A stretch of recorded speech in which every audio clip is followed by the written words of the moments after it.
Hare Krishna Krishna Krishna Hare Hare, Hare Rama Rama Rama Hare Hare. Hare Krishna Krishna Krishna Hare Hare, Hare Rama Rama Rama Hare Hare. Hare Krishna Krishna Krishna Hare Hare, Hare Rama Rama Rama Hare Hare. Hare Krishna Krishna Krishna Hare Hare, Hare Rama Rama Rama Hare Hare. Hare Krishna Hare Krishna. Thank you Mataji. പ്രണാമം. ഹരേ കൃഷ്ണ. എല്ലാവർക്കും പ്രണാമം. ഹരേ കൃഷ്ണ. ഹരേ കൃഷ്ണ മാതാജി. ഹരേ കൃഷ്ണ. പ്രണാമം മാതാജി. ഹരേ കൃഷ്ണ. ഹരേ കൃഷ്ണ. ഹരേ കൃഷ്ണ. എല്ലാവർക്കും പ്രണാമം. ഹരേ കൃഷ്ണ. ഹരേ കൃഷ്ണ. ഹരേ കൃഷ്ണ മാതാജി. ഹരേ കൃഷ്ണ. ഓം നമോ ഭഗവതേ വാസുദേവായ. ഓം നമോ ഭഗവതേ വാസുദേവായ. ഓം നമോ ഭഗവതേ വാസുദേവായ. ഓം അജ്ഞാനതിമിരാന്ധസ്യ ജ്ഞാനാഞ്ജനാശലാകയ ചക്ഷുരുന്മീലിതം യേന തസ്മൈ ശ്രീഗുരവേ നമഃ. നമോ വിഷ്ണുപാദായ കൃഷ്ണപ്രേഷ്ഠായ ഭൂതലേ ശ്രീമതേ ഭക്തിവേദാന്ത സ്വാമിനിധി നാമിനേ. നമസ്തേ സാരസ്വതേ ദേവേ ഗൗരവാണി പ്രചാരിണേ നിർവിശേഷ ശൂന്യവാദി പാശ്ചാത്യദേശധാരിണേ. ജയ ശ്രീ കൃഷ്ണ ചൈതന്യ പ്രഭു നിത്യാനന്ദ ശ്രീ അദ്വൈത ഗദാധര ശ്രീവാസാദി ഗൗര ഭക്തവൃന്ദ. ഹരേ കൃഷ്ണ കൃഷ്ണ കൃഷ്ണ ഹരേ ഹരേ, ഹരേ രാമ രാമ രാമ ഹരേ ഹരേ. ഹരേ കൃഷ്ണ. ശ്രീ ശ്രീ രാധാഗോവിന്ദ ഡിസ്കോൺ ബാംഗ്ലൂരിന്റെ ഭഗവത്ഗീത ക്ലാസ്സിലേക്ക് എല്ലാവർക്കും സ്വാഗതം. ഹരേ കൃഷ്ണ. എല്ലാവർക്കും പ്രണാമം. ഹരേ കൃഷ്ണ. ഹരേ കൃഷ്ണ. ഹരേ കൃഷ്ണ. ഹരേ കൃഷ്ണ. ഹരേ കൃഷ്ണ. എല്ലാവർക്കും വീഡിയോ ഓണാക്കാൻ സാധിക്കുന്നവരൊക്കെ വീഡിയോ ഓണാക്കിക്കോളൂ. ഹരേ കൃഷ്ണ. എല്ലാവർക്കും പ്രണാമം. അധ്യായം 17 അല്ലേ? 17ാമത്തെ നമ്മളെ ഭഗവത്ഗീത ശ്രദ്ധാവിഭാഗങ്ങൾ അല്ലെ? അധ്യായം 17 ശ്രദ്ധാവിഭാഗങ്ങൾ. ഒരു അധ്യായം കൂടെ ഉള്ളു നമ്മുടെ ഭഗവത്ഗീത രണ്ടാമത്തെ ലെവൽ അവസാനിക്കാൻ പോവാണ്. 18 ദിവസം എന്നും പറഞ്ഞ് കയറ്റിട്ട് ഇപ്പൊ രണ്ടാമത്തെ ലെവലിലും കഴിയാണ്. ഇനി അടുത്ത ലെവലിലേക്ക് നമുക്ക് പോവാം. അടുത്ത ലെവലിലെ പുസ്തകങ്ങളുടെ പേരുകൾ ഇട്ടുണ്ടായിരുന്നു മാതാജി നമ്മുടെ ഗ്രൂപ്പില്. ഹരേ കൃഷ്ണ. ഇല്ല മാതാജി, ഞാൻ നമ്മുടെ റീഡിംഗ് ക്ലാസിന്റെ മാത്രമേ ഇട്ടിട്ടുള്ളൂ. നമ്മുടെ 3ാമത്തെ ലെവലിന് വേണ്ട ബുക്കുകൾ ഏതൊക്കെയാണെന്ന് പറയാം. നിർബന്ധം ഇല്ല മേടിക്കണമെന്ന്. കാരണം വെച്ചാൽ നമ്മള് സ്ലൈഡിൽ പറയുമ്പോൾ നിങ്ങൾക്ക് ക്വസ്റ്റ്യൻസും അതിനെ വെച്ച് ബേസ് ചെയ്ത് തരുന്നവരുണ്ട്. ബുക്ക് ഇല്ലെങ്കിലും പ്രോബ്ലം വരുന്നുണ്ടാവില്ല. പക്ഷെ എന്നാലും വാങ്ങണം എന്ന് ആഗ്രഹമുള്ളവർക്ക് മേടിക്കാം. 3 പുസ്തകമാണ്. നമ്മള് ഇപ്പൊ ഭക്തിയെ കുറിച്ച് പറയല്ല, അപ്പൊ ഭക്തിനെ കുറിച്ചാണ് നമ്മൾ ഇനി പഠിക്കുന്നത്. ഭഗവത്ഗീത തൽക്കാലത്തേക്ക് നമ്മളൊന്ന് എടുത്തു വെക്കും ഈ ഒരു ലെവലില്, 3ാമത്തെ ലെവലില്. അത് കഴിഞ്ഞ് 4ാമത്തെ ലെവലില് വീണ്ടും ഭഗവത്ഗീത എടുക്കും നമ്മള്. അപ്പൊ ഒരു ലെവലിൽ ഇനി 3 ബുക്കുകൾ വരുന്നത്. ഒന്ന് ഈശോപനിഷത്ത്, ഉപദേശാമൃതം, ഭക്തി രസാമൃത സിന്ധു. അതാണ് നമ്മൾ 3 ബുക്സ് ഇനി 3ാമത്തെ ലെവലിൽ പഠിക്കുന്നത്. ഉപദേശാമൃതം, ഈശോപനിഷത്ത്,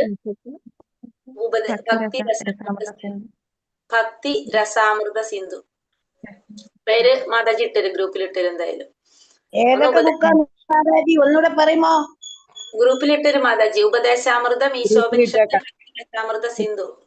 3 ഗ്രൂപ്പിലിടും മാതാജി കേട്ടോ.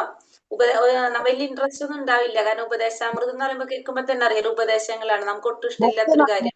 ബുക്ക് വാങ്ങിക്കാനാ മാതാജി? ഇട്ടരും ഗ്രൂപ്പിൽ പേരിട്ടരും ബുക്കിന്റെ. അതൊക്കെ നോക്കിയാൽ മതി. ഭയങ്കര ഇൻട്രസ്റ്റ് ഒന്നും ഉണ്ടാവില്ല. ഇതെന്ന് വെച്ച് കഴിഞ്ഞാൽ ഭഗവാൻ അർജുനനെ ഉപദേശിച്ചല്ലോ. അതുകൊണ്ട് നമുക്കിത് കേൾക്കണോണ്ട് വലിയ വിരോധമില്ല. ഇത് ഉപദേശാമൃതത്തിൽ നമുക്ക് വരുന്ന ഉപദേശങ്ങളല്ല. അപ്പൊ നമുക്ക് വലിയ താല്പര്യം ഉണ്ടാവണം എന്നില്ല. ഉപദേശങ്ങൾ വലിയ ഇഷ്ടമില്ലല്ലോ നമുക്ക്. ഉപദേശാമൃതം, പിന്നെ ഈശോപനിഷത്താണ്, പിന്നെ നല്ല പുസ്തകം അതൊക്കെ വായിക്കാൻ. രസാമൃത സിന്ധു, പിന്നെ അതാണ് ഭക്തി രസാമൃത സിന്ധു. അപ്പൊ ഭക്തിയുടെ കുറെ നമ്മളെ ഇപ്പോഴത്തെ കാഴ്ചപ്പാടായിട്ട് കുറെ മാറ്റുന്ന കുറെ കാര്യങ്ങളൊക്കെ നമുക്ക് അതിൽ മനസ്സിലാക്കാനായിട്ട് സാധിക്കും. കാരണം ഭക്തിയെ കുറിച്ചാണ് നമ്മൾ ഈ പറയുന്നത് മുഴുവൻ. അപ്പൊ ഭക്തിയെ കുറിച്ച് കൂടുതൽ നമുക്ക് അതിലറിയാം. അതാണ് അടുത്ത 3 ബുക്കുകൾ. അപ്പൊ തൽക്കാലത്തേക്ക് നമ്മളൊന്ന് ഭഗവത്ഗീത എടുത്തു വെക്കും. ഇത് കഴിഞ്ഞാൽ പിന്നെ വീണ്ടും നമ്മൾ ഇതെടുക്കും. അപ്പൊ അടുത്ത ബുക്ക് അതൊന്നും മേടിക്കണമെന്ന് നിർബന്ധമില്ല. മേടിക്കാൻ താല്പര്യമുള്ളവർക്ക് മേടിക്കാം. ബുക്കിന് ഭയങ്കര വിലയില്ല. 40-50 രൂപയൊക്കെ ബുക്കിനുള്ളൂ. ചെറിയ ബുക്കാണ് 2 ഒരു ബുക്ക് മാത്രമാണ് കുറച്ച് ഭക്തി രസാമൃത സിന്ധു കുറച്ച് വിലയുള്ളതാണ്. അതിന് കുറച്ച് കട്ടിയുണ്ട്. ബുക്കിന് മാത്രമല്ല, അല്ലാണ്ട് അതിന് കുറച്ച് കട്ടിയുണ്ട്. അത് പെട്ടെന്നൊന്നും നമുക്കത് പറ്റില്ല ദഹിക്കാനായിട്ട്. അങ്ങനത്തെ ഒരു പുസ്തകമാണ്. നമുക്ക് ഇഷ്ടമുള്ള സെന്ററിൽ നിന്ന് മേടിക്കാം. നമ്മൾ അടുത്ത് ഇസ്കോന്റെ സെന്റർ ഉണ്ടെങ്കിൽ അവിടെ നിന്ന് മേടിക്കാം. അതല്ല ഓൺലൈനിൽ മേടിക്കണമെങ്കിൽ ഓൺലൈനിലെ നമ്പർ മാതാജിയോട് ചോദിച്ചു കഴിഞ്ഞാൽ മാതാജി അത് തരും. അവിടെ പറഞ്ഞു കഴിഞ്ഞാൽ അവിടെ നിന്ന് അയച്ചു തരും.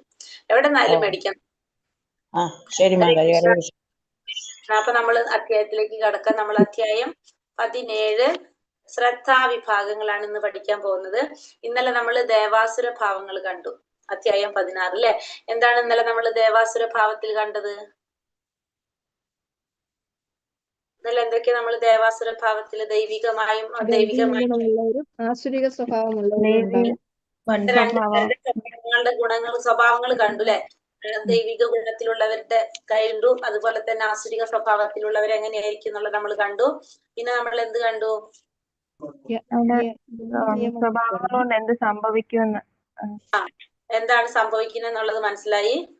പിന്നെ അവർക്ക് ഒരിക്കലും ഭഗവാനെ അറിയാനായിട്ട്, ആസുരിക സ്വഭാവത്തിലുള്ളവർക്ക് ഭഗവാനെ ഒരിക്കലും അറിയാനായിട്ടുള്ള അവസരം ഉണ്ടാവില്ല എന്ന് കണ്ടു നമ്മൾ അല്ലെ. പിന്നെന്താ കണ്ടത്? നരകത്തിന്റെ മൂന്ന് കവാടങ്ങൾ എപ്പോഴാണ് ഉപേക്ഷിച്ച് മുന്നോട്ട് പോകണമെന്ന് എങ്ങനെയാണെന്നുള്ളത് നമുക്ക് മനസ്സിലായി അല്ലെ. എങ്ങനെയാണ്? പിന്നെ 24ാമത്തെ ശ്ലോകത്തിൽ എന്താ പറയുന്നത്? ലാസ്റ്റ് ശ്ലോകത്തിൽ പറഞ്ഞത് എന്താണ്? എന്ത് ചെയ്യണം എന്നാ പറഞ്ഞു നമ്മളെ അടുത്ത്? എന്ത് ചെയ്യണം? ശാസ്ത്രപ്രകാരം ജീവിക്കണം. ശാസ്ത്രത്തില് എന്ത് ചെയ്യണം, എന്ത് ചെയ്യാൻ പാടില്ല എന്നുള്ളത് നമ്മൾ എങ്ങനെ മനസ്സിലാക്കണം? ശാസ്ത്രത്തിന്റെ അടിസ്ഥാനത്തിൽ പ്രകാരം അല്ലെ. അപ്പൊ ആ ശാസ്ത്രങ്ങൾ നമ്മൾ അറിഞ്ഞാലേ നമുക്ക് അറിയാൻ പറ്റുള്ളൂ എങ്ങനെയാണ് ജീവിക്കേണ്ടത്, എന്ത് ചെയ്യണം, എന്ത് ചെയ്യാൻ പാടില്ല എന്നുള്ളത്. അല്ലാന്ന് വെച്ചിട്ടുണ്ടെങ്കിൽ നമ്മൾ എങ്ങനെ പോകും? ശാസ്ത്രവിധി പ്രകാരം ചെയ്യാത്തവരാണ് നമ്മൾ ഈ പറഞ്ഞ ആസുരിക സ്വഭാവത്തിലുള്ളവർ അല്ലെ. അപ്പൊ നമുക്ക് എന്ത് വേണം? ശാസ്ത്രങ്ങൾ അറിയണം. ശാസ്ത്രങ്ങൾ, എല്ലാ ശാസ്ത്രങ്ങളും കൂടിയിട്ട് നമുക്ക് എല്ലാത്തിനും കൂടിയിട്ടുള്ളൊരു നമുക്കൊരു ഹാൻഡ് ബുക്ക് ഉണ്ട്. അതെന്താണത്? അതാണ് ഭഗവത്ഗീത. ഭഗവത്ഗീത മനസ്സിലാക്കി കഴിഞ്ഞാൽ നമ്മൾ പറഞ്ഞു അല്ലെ, ജീവിതത്തിന്റെ ലൈഫ് മാനുവലാണ്. നമ്മൾ പറഞ്ഞു ആദ്യമേ തന്നെ പറഞ്ഞു അല്ലെ, ഒന്നാമത്തെ ലെവലിൽ നമ്മൾ പറഞ്ഞു ലൈഫ് മാനുവലാണ് ഭഗവത്ഗീത എന്ന്. അപ്പൊ ഭഗവത്ഗീത നമ്മൾ മനസ്സിലാക്കി കഴിഞ്ഞാൽ, മനസ്സിലാക്കിയാൽ മാത്രം പോരാ നമ്മൾ ഭഗവത്ഗീത പഠിച്ചിട്ട് ചിലവരെ നമുക്കറിയാം ഭഗവത്ഗീതയിൽ എന്ത് ചോദിച്ചാലും പറയും. പക്ഷെ എന്താണ്, ഇത് വെറുതെ പഠിക്കാൻ മാത്രം ഉള്ളതല്ല. നമുക്ക് എന്തിനു വേണ്ടിയിട്ടുള്ളത്? അത് ജീവിതത്തിൽ പ്രാവർത്തികമാക്കണം. അത് പ്രായോഗികമാക്കിയാൽ മാത്രമേ നമ്മൾ ഈ പഠിക്കുന്നത് കൊണ്ട് കാര്യമുള്ളൂ. അല്ലാണ്ട് കുറെ അറിവ് കിട്ടിയിട്ട് നമ്മളത് ബുക്കിൽ അടച്ചു വെച്ചിട്ട് വല്ല കാര്യമുണ്ടോ? നമുക്ക് ഒരു കാര്യമില്ല അല്ലെ.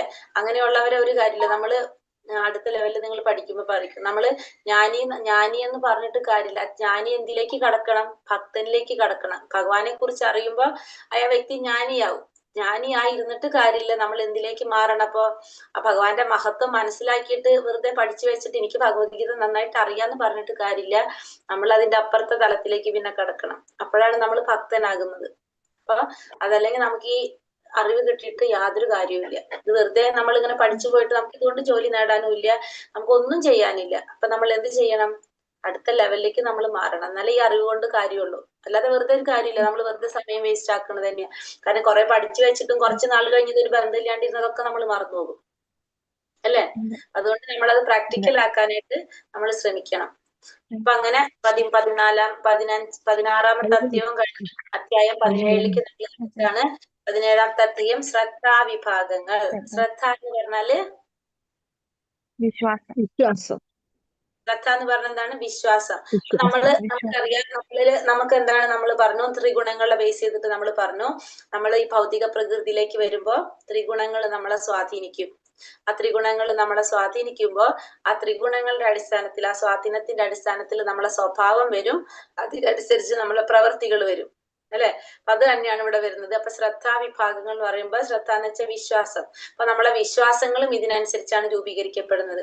അപ്പൊ അതിന്റെ അടിസ്ഥാനത്തിൽ നമ്മൾ എന്ത് ചെയ്യാണ്? ഈ തമോ ഗുണാണോ രജോ ഗുണാണോ സത്വഗുണാണോ എന്ന് പറയുന്നതാണ് ഈ അധ്യായത്തിൽ പറഞ്ഞ. ഓരോ ഗുണത്തിലും നമ്മൾ എങ്ങനെ ചെയ്യുന്നത്, എന്താണ് ഓരോ ഗുണം നമ്മൾ ചെയ്യുന്നത്, ഏത് ഗുണത്തിൽ വരും എന്നുള്ള കാര്യങ്ങളൊക്കെയാണ് ഇതിൽ പറഞ്ഞത്. ഇത് നിങ്ങൾ ഒന്നാമത്തെ ലെവലിൽ പഠിച്ചത് തന്നെയായിരിക്കാം.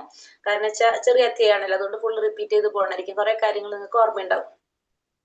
നമ്മൾ ഇന്ന് രാവിലെയും പറഞ്ഞിട്ടുണ്ടായിരുന്നു അല്ലെ, ഭാഗവതം ക്ലാസ്സിൽ പറഞ്ഞിട്ടുണ്ടായിരുന്നു അതിനെ കുറിച്ച്. കാരണം ജീവാത്മാക്കൾ എങ്ങനെയാണ് പൊതുവെ പറഞ്ഞു. ജീവാത്മാക്കള് ശരിക്കും പറഞ്ഞിട്ടുണ്ടെങ്കിൽ എങ്ങനെയായിട്ടുള്ളതാണ് പറഞ്ഞു? കയറിയവർക്ക് അറിയാമെന്ന്. എന്താ പറഞ്ഞത് ഇന്നത്തെ ക്ലാസ്സിൽ രാവിലെ?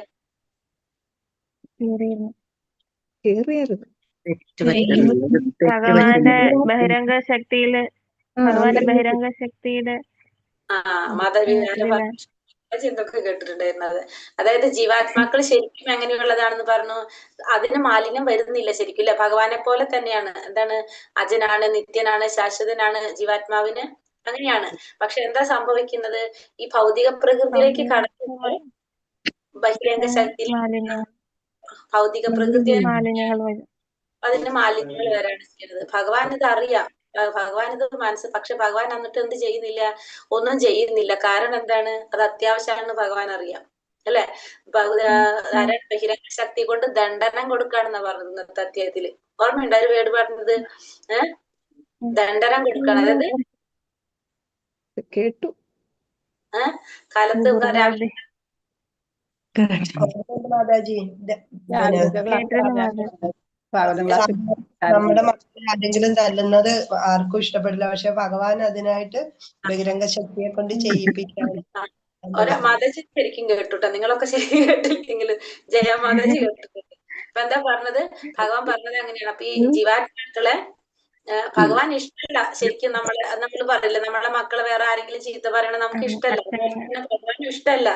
പക്ഷെ നമ്മളെ കയ്യിലിരിപ്പ് കൊണ്ട് ഭഗവാന് നിവർത്തില്ല മിണ്ടാൻ. ഇപ്പൊ നമ്മള് ചില വീട്ടിൽ ചെന്നിട്ട് നമ്മൾ കുറ്റം ചെയ്യുമ്പോ അവര് അതായത് നമ്മളെ മക്കള് കുറ്റം ചെയ്യുമ്പോ നമുക്ക് പക്ഷെ ഒരു ഓപ്ഷൻ ഇല്ല. കാരണം അവര് ചീത്ത പറയുകയാണെങ്കിൽ നമുക്ക് മിണ്ടാതിരിക്കാനേ വഴിയുള്ളൂ. കാരണം നമ്മളെ മക്കള് ചെയ്ത കുറ്റത്തിന്റെ ഫലമായിട്ടാണ് അവിടെ ചീത്ത വെക്കണത്, നമുക്കറിയാം. മിണ്ടാതിരിക്കാനേ പറ്റുള്ളൂ.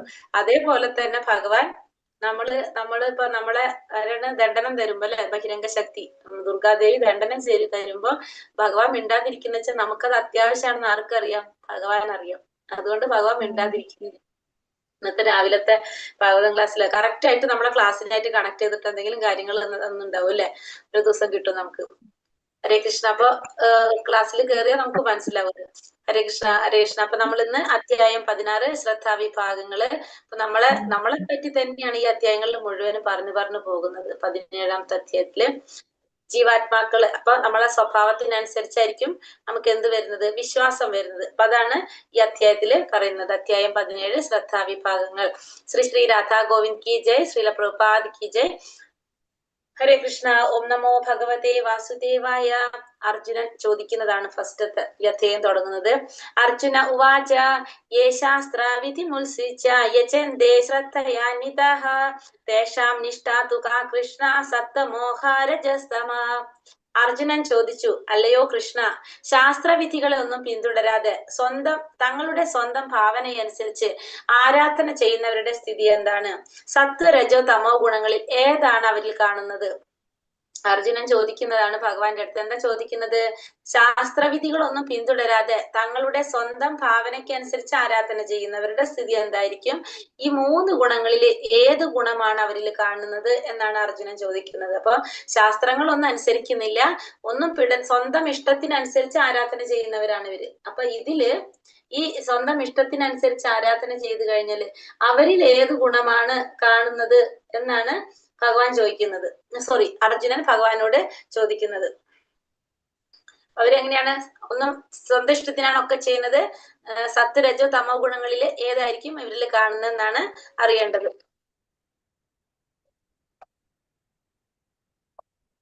അതായത് ശാസ്ത്രങ്ങളൊന്നും അനുസരിക്കാതെ വേദവിധികളൊന്നും പിന്തുടരാതെ സ്വന്തം ഇഷ്ടപ്രകാരം ആരാധന ചെയ്യുന്നവരുടെ സ്വഭാവം എങ്ങനെയായിരിക്കും എന്നുള്ളത്.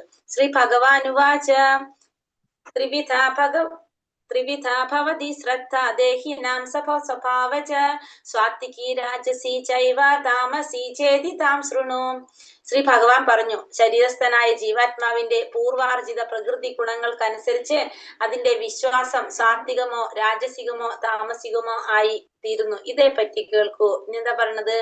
ശരീരസ്ഥനായ ജീവാത്മാവിന്റെ പൂർവ്വ ആർജിത പ്രകൃതി ഗുണങ്ങൾക്കനുസരിച്ച് അതിന്റെ സ്വഭാവം എങ്ങനെ, അതിന്റെ വിശ്വാസം എന്താവും? സ്വാത്വികമാവാം, രാജസികമാവാം, താമസികമാവാം. ഇതിനെപ്പറ്റി കേൾക്കൂന്ന് പറയുന്നത്. അതായത് ഇപ്പൊ ജീവാത്മാവ്, ആ ശരീരസ്ഥനായ ജീവാത്മാവിനെ എങ്ങനെയാണ് ഈ പ്രകൃതി ഗുണങ്ങൾ സ്വാധീനിക്കുന്നത്? എങ്ങനെയായിരിക്കും? പൂർവ്വ ആർജിത പ്രകൃതി ഗുണങ്ങൾക്കനുസരിച്ച്. അപ്പൊ അവിടെ നമുക്ക് ഈ പ്രകൃതി ഗുണങ്ങളും നമ്മളെ സ്വാധീനിക്കുന്നത് എങ്ങനെയാണ്? നമ്മൾ മുന്നേ ചെയ്തിട്ടുള്ള കർമ്മത്തിന്റെ അടിസ്ഥാനത്തിൽ തന്നെയായിരിക്കും അവിടെ നമുക്ക് എന്ത് വരുന്നത്? നമ്മളെ ഗുണങ്ങൾ സ്വാധീനിക്കുന്നത്. അപ്പൊ അതിനനുസരിച്ച് നമ്മുടെ വിശ്വാസം സ്വാത്വികമാവാം, രാജസികമാവാം, താമസികമാവാം. അപ്പൊ അതിനെ കുറിച്ച് പറയാം, കേൾക്കൂ എന്നാണ് അർജുനനോട് പറയുന്നത്. സത്വാനുരൂപ സർവസ്യ ശ്രദ്ധാ ഭവതി ഭാരത ശ്രദ്ധാമയോയം പുരുഷോ യോ യശ്രദ്ധാ സ ഏവ സഹ. വ്യത്യസ്തമായ ത്രിഗുണങ്ങളിൽ പ്രകൃതി ഗുണങ്ങളിൽ സ്ഥിതി ചെയ്യുന്നതിനനുസരിച്ച് അല്ലയോ ഭാരത ശ്രേഷ്ഠ, ഓരോ വ്യക്തിയും ഓരോ തരത്തിലുള്ള വിശ്വാസത്തെ വളർത്തിയെടുക്കുന്നു. താൻ ആർജിച്ച ഗുണങ്ങൾക്കനുസരിച്ച് ജീവസത്തുക്കളെ ഓരോ പ്രത്യേക വിശ്വാസമുള്ളവരെന്ന് പറയപ്പെടുന്നു. അപ്പൊ വ്യത്യസ്തമായ പ്രകൃതി ഗുണങ്ങളിൽ സ്ഥിതി ചെയ്യുന്നതിനനുസരിച്ച് അല്ലയോ ഭാരത ശ്രേഷ്ഠ, ഓരോ വ്യക്തിയും ഓരോ തരത്തിലുള്ള വിശ്വാസത്തെ വളർത്തിയെടുക്കണം ചെയ്യുന്നത്. അപ്പൊ ഓരോ വ്യക്തിയും എന്ത് ചെയ്യാണ്? ഓരോ തരത്തിലുള്ള വിശ്വാസത്തെ വളർത്തിയെടുക്കും. എങ്ങനെ? ഓരോ പ്രകൃതിയുടെ ത്രിഗുണങ്ങൾ സ്ഥിതി ചെയ്യുന്നതിനനുസരിച്ച് ഓരോ വ്യക്തിയും ഓരോ തരത്തിലുള്ള വിശ്വാസത്തെ വളർത്തിയെടുക്കും. താൻ ആർജിച്ച ഗുണങ്ങൾക്കനുസരിച്ച് ജീവസത്തകളെ ഓരോ പ്രത്യേക വിശ്വാസമുള്ളവരെന്ന് പറയപ്പെടും. അപ്പൊ നമുക്ക് ഈ ത്രിഗുണങ്ങളിൽ ഏതെങ്കിലും ഒരു ഗുണം നമ്മളെ സ്വാധീനിച്ചിട്ടുണ്ടാകും. അപ്പൊ ഏത് ഗുണമാണോ നമ്മളിൽ സ്ഥിതി ചെയ്യുന്നത് ആ ഗുണത്തിനനുസരിച്ച് നമ്മളിൽ എന്ത് വരാണ്? ഓരോ വിശ്വാസം വരാണ്. ആ വിശ്വാസം അപ്പൊ അതെങ്ങനെയാണെന്ന് ഓരോ പ്രത്യേക വിശ്വാസമുള്ളവരായിട്ട് മാറാണ് ചെയ്യുന്നത്. സ്പീഡ് ഉണ്ടോ പറയുന്നത്? ഹരേ കൃഷ്ണ. ഇല്ല. ഓക്കെ ആണോ? ശരി ശരി. ഹരേ കൃഷ്ണ. ശ്ലോകം 4. യജന്തേ സ്വാത്തികാ ദേവാൻ യക്ഷ രക്ഷാംസി രാജസഃ പ്രേതാൻ ഭൂതാഗണാം ശന്യ യജന്തേ താമസാ ജനഃ. സ്വാത്വികരായ ജനങ്ങൾ ദേവന്മാരെയും രാജസ സ്വഭാവികൾ അസുരന്മാരെയും തമോ ഗുണപ്രധാനികൾ ഭൂതപ്രേതങ്ങളെയും ആരാധിക്കുന്നു. അപ്പൊ ഫസ്റ്റ് പറയുന്നത് എന്താണ്? ആദ്യം 3 കൂട്ടരുടെയും ആരാധനയെ കുറിച്ച് പറയാണ്. സ്വാത്വികരായിട്ടുള്ള ജനങ്ങൾ ആരാധിക്കും?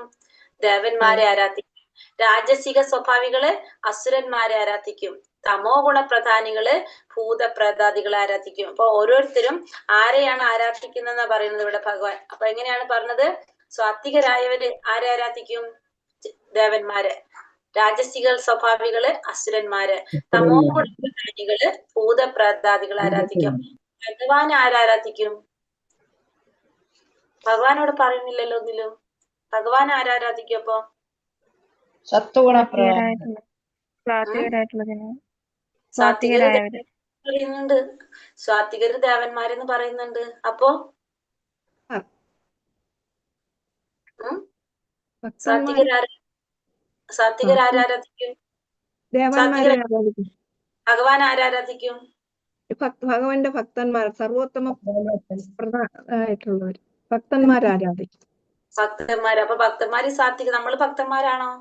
അല്ല, അപ്പൊ നമ്മള് രജോ ഗുണവും തമോ ഗുണവും എല്ലാം ഉണ്ട്. അപ്പൊ ഭഗവാൻ ആരാധിക്കുന്നവരാണ്. എന്നൊരു കാറ്റഗറി വേണ്ടേ? ഭക്തന്മാരെന്ന് പറഞ്ഞാൽ നമുക്ക് പറയാൻ പറ്റുമോ? ഇല്ല, നമ്മള് ഭക്തന്മാരായില്ല. ആയില്ല. അപ്പൊ ഭഗവാൻ ആരാധിക്കും? അതാണ് ഇപ്പൊ നമ്മുടെ സംശയം. വിശുദ്ധ സത്വത്തിലുള്ളവരാണോ? വിശുദ്ധ സത്വത്തിലുള്ള, അതായത് 3 ഗുണത്തിനെ മറികടന്നവര് അല്ലെ? ഈ 3 ഗുണത്തിനെ മറികടന്ന ഗുണാതീതൻ നമ്മൾ പഠിച്ചു. കഴിഞ്ഞ അധ്യായത്തിൽ ഭഗവാൻ പറഞ്ഞ ത്രിഗുണങ്ങളെ മറികടന്ന വ്യക്തിയെ കുറിച്ച് പറഞ്ഞത് ഓർമ്മയുണ്ടോ? വിശുദ്ധ സത്വത്തിലുള്ളവർ അല്ലെ? വിശുദ്ധിയുള്ളവർ. അതായത് ഗുണാതീതൻ അല്ലെ? നമ്മൾ പറഞ്ഞു ഗുണാതീതൻ. ത്രിഗുണങ്ങളെ മറികടന്ന വ്യക്തിയുടെ ലക്ഷണങ്ങൾ എന്തൊക്കെയാണ്, എങ്ങനെയാണ് മറികടക്കണം എന്നൊക്കെ നമ്മൾ പറഞ്ഞില്ലേ 14ാമത്തെ അധ്യായത്തിൽ അർജുനൻ ചോദിച്ചപ്പോ. അപ്പൊ ഈ 3 ഗുണങ്ങളെ മറികടന്നാലാണ് നമുക്ക് ആരാധിക്കാൻ സാധിക്കുന്നത്? ഭഗവാനിൽ ആരാധിക്കാൻ സാധിക്കുന്നത്. ഭഗവാൻ. അപ്പൊ ആ 3 ഗുണങ്ങളെ മറികടക്കുന്നവരാണ് ആര്? വിശുദ്ധ സത്വത്തിലുള്ളവര്. അതായത് 3 ഗുണത്തിനെ മറികടന്നു. കാരണം സത്വഗുണം നമ്മളെ ജ്ഞാനം കൊണ്ടും പിന്നെന്താണ് സുഖം കൊണ്ടും ബന്ധിക്കുന്നതാണ്. പിന്നെ രജോ ഗുണം നമ്മളെ ഫലോദിഷ്ട കർമ്മങ്ങൾ കൊണ്ട് ബന്ധിക്കുന്നതാണ്. തമോ ഗുണം ആലസ്യ നിദ്ര കൊണ്ട് ബന്ധിക്കുന്നതാണ്. അപ്പൊ ഈ 3 ഗുണത്തിനെ മറികടന്ന ആ ശുദ്ധ സത്വത്തിൽ എത്തിക്കഴിഞ്ഞാൽ അവരാണ് വാസുദേവ അവസ്ഥ, അല്ലെങ്കിൽ വിശുദ്ധ സത്വഗുണം എന്ന് പറയും. വിശുദ്ധ സത്വം അതിലെത്തുന്നവരാണ് ആരെ ആരാധിക്കുന്നത്? ഭഗവാനെ ആരാധിക്കുന്നവര്. മനസ്സിലായല്ലോ? സാത്വികര് ദേവന്മാരെ, രാജസിക സ്വഭാവികൾ അസുരന്മാരെ, തമോ ഗുണത്തിലുള്ളവര് ഭൂതപ്രേതാദികളെ, ഈ 3 എണ്ണത്തിനെ മറികടന്നിട്ടുള്ള ഒരവസ്ഥയിൽ എത്തിയവർ, അതായത് വിശുദ്ധ ആരാധിക്കും? ഭഗവാനെ ആരാധിക്കും. വാസുദേവ അവസ്ഥയിലുള്ളവരാണ് ഭഗവാനെ ആരാധിക്കുന്നത്. ക്ലിയർ ആയല്ലോ എല്ലാവർക്കും? ഹരേ കൃഷ്ണ. അപ്പൊ അടുത്തത് 5ാമത്തെ ശ്ലോകത്തിൽ എന്താ പറയണത്? അശാസ്ത്രവിഹിതം ഘോരം തപ്യന്തേയോപ്തഭോജനഃ ദംഭാഹങ്കാര സംയുക്ത ബലാന്വിതഃ കർഷയന്ത ശരീരസ്ഥം ഭൂതഗ്രാമമചേതസ മാ ചൈവാന്ത ശരീരസ്ഥം താൻ വിദ്യാസുര നിശ്ചയാൻ.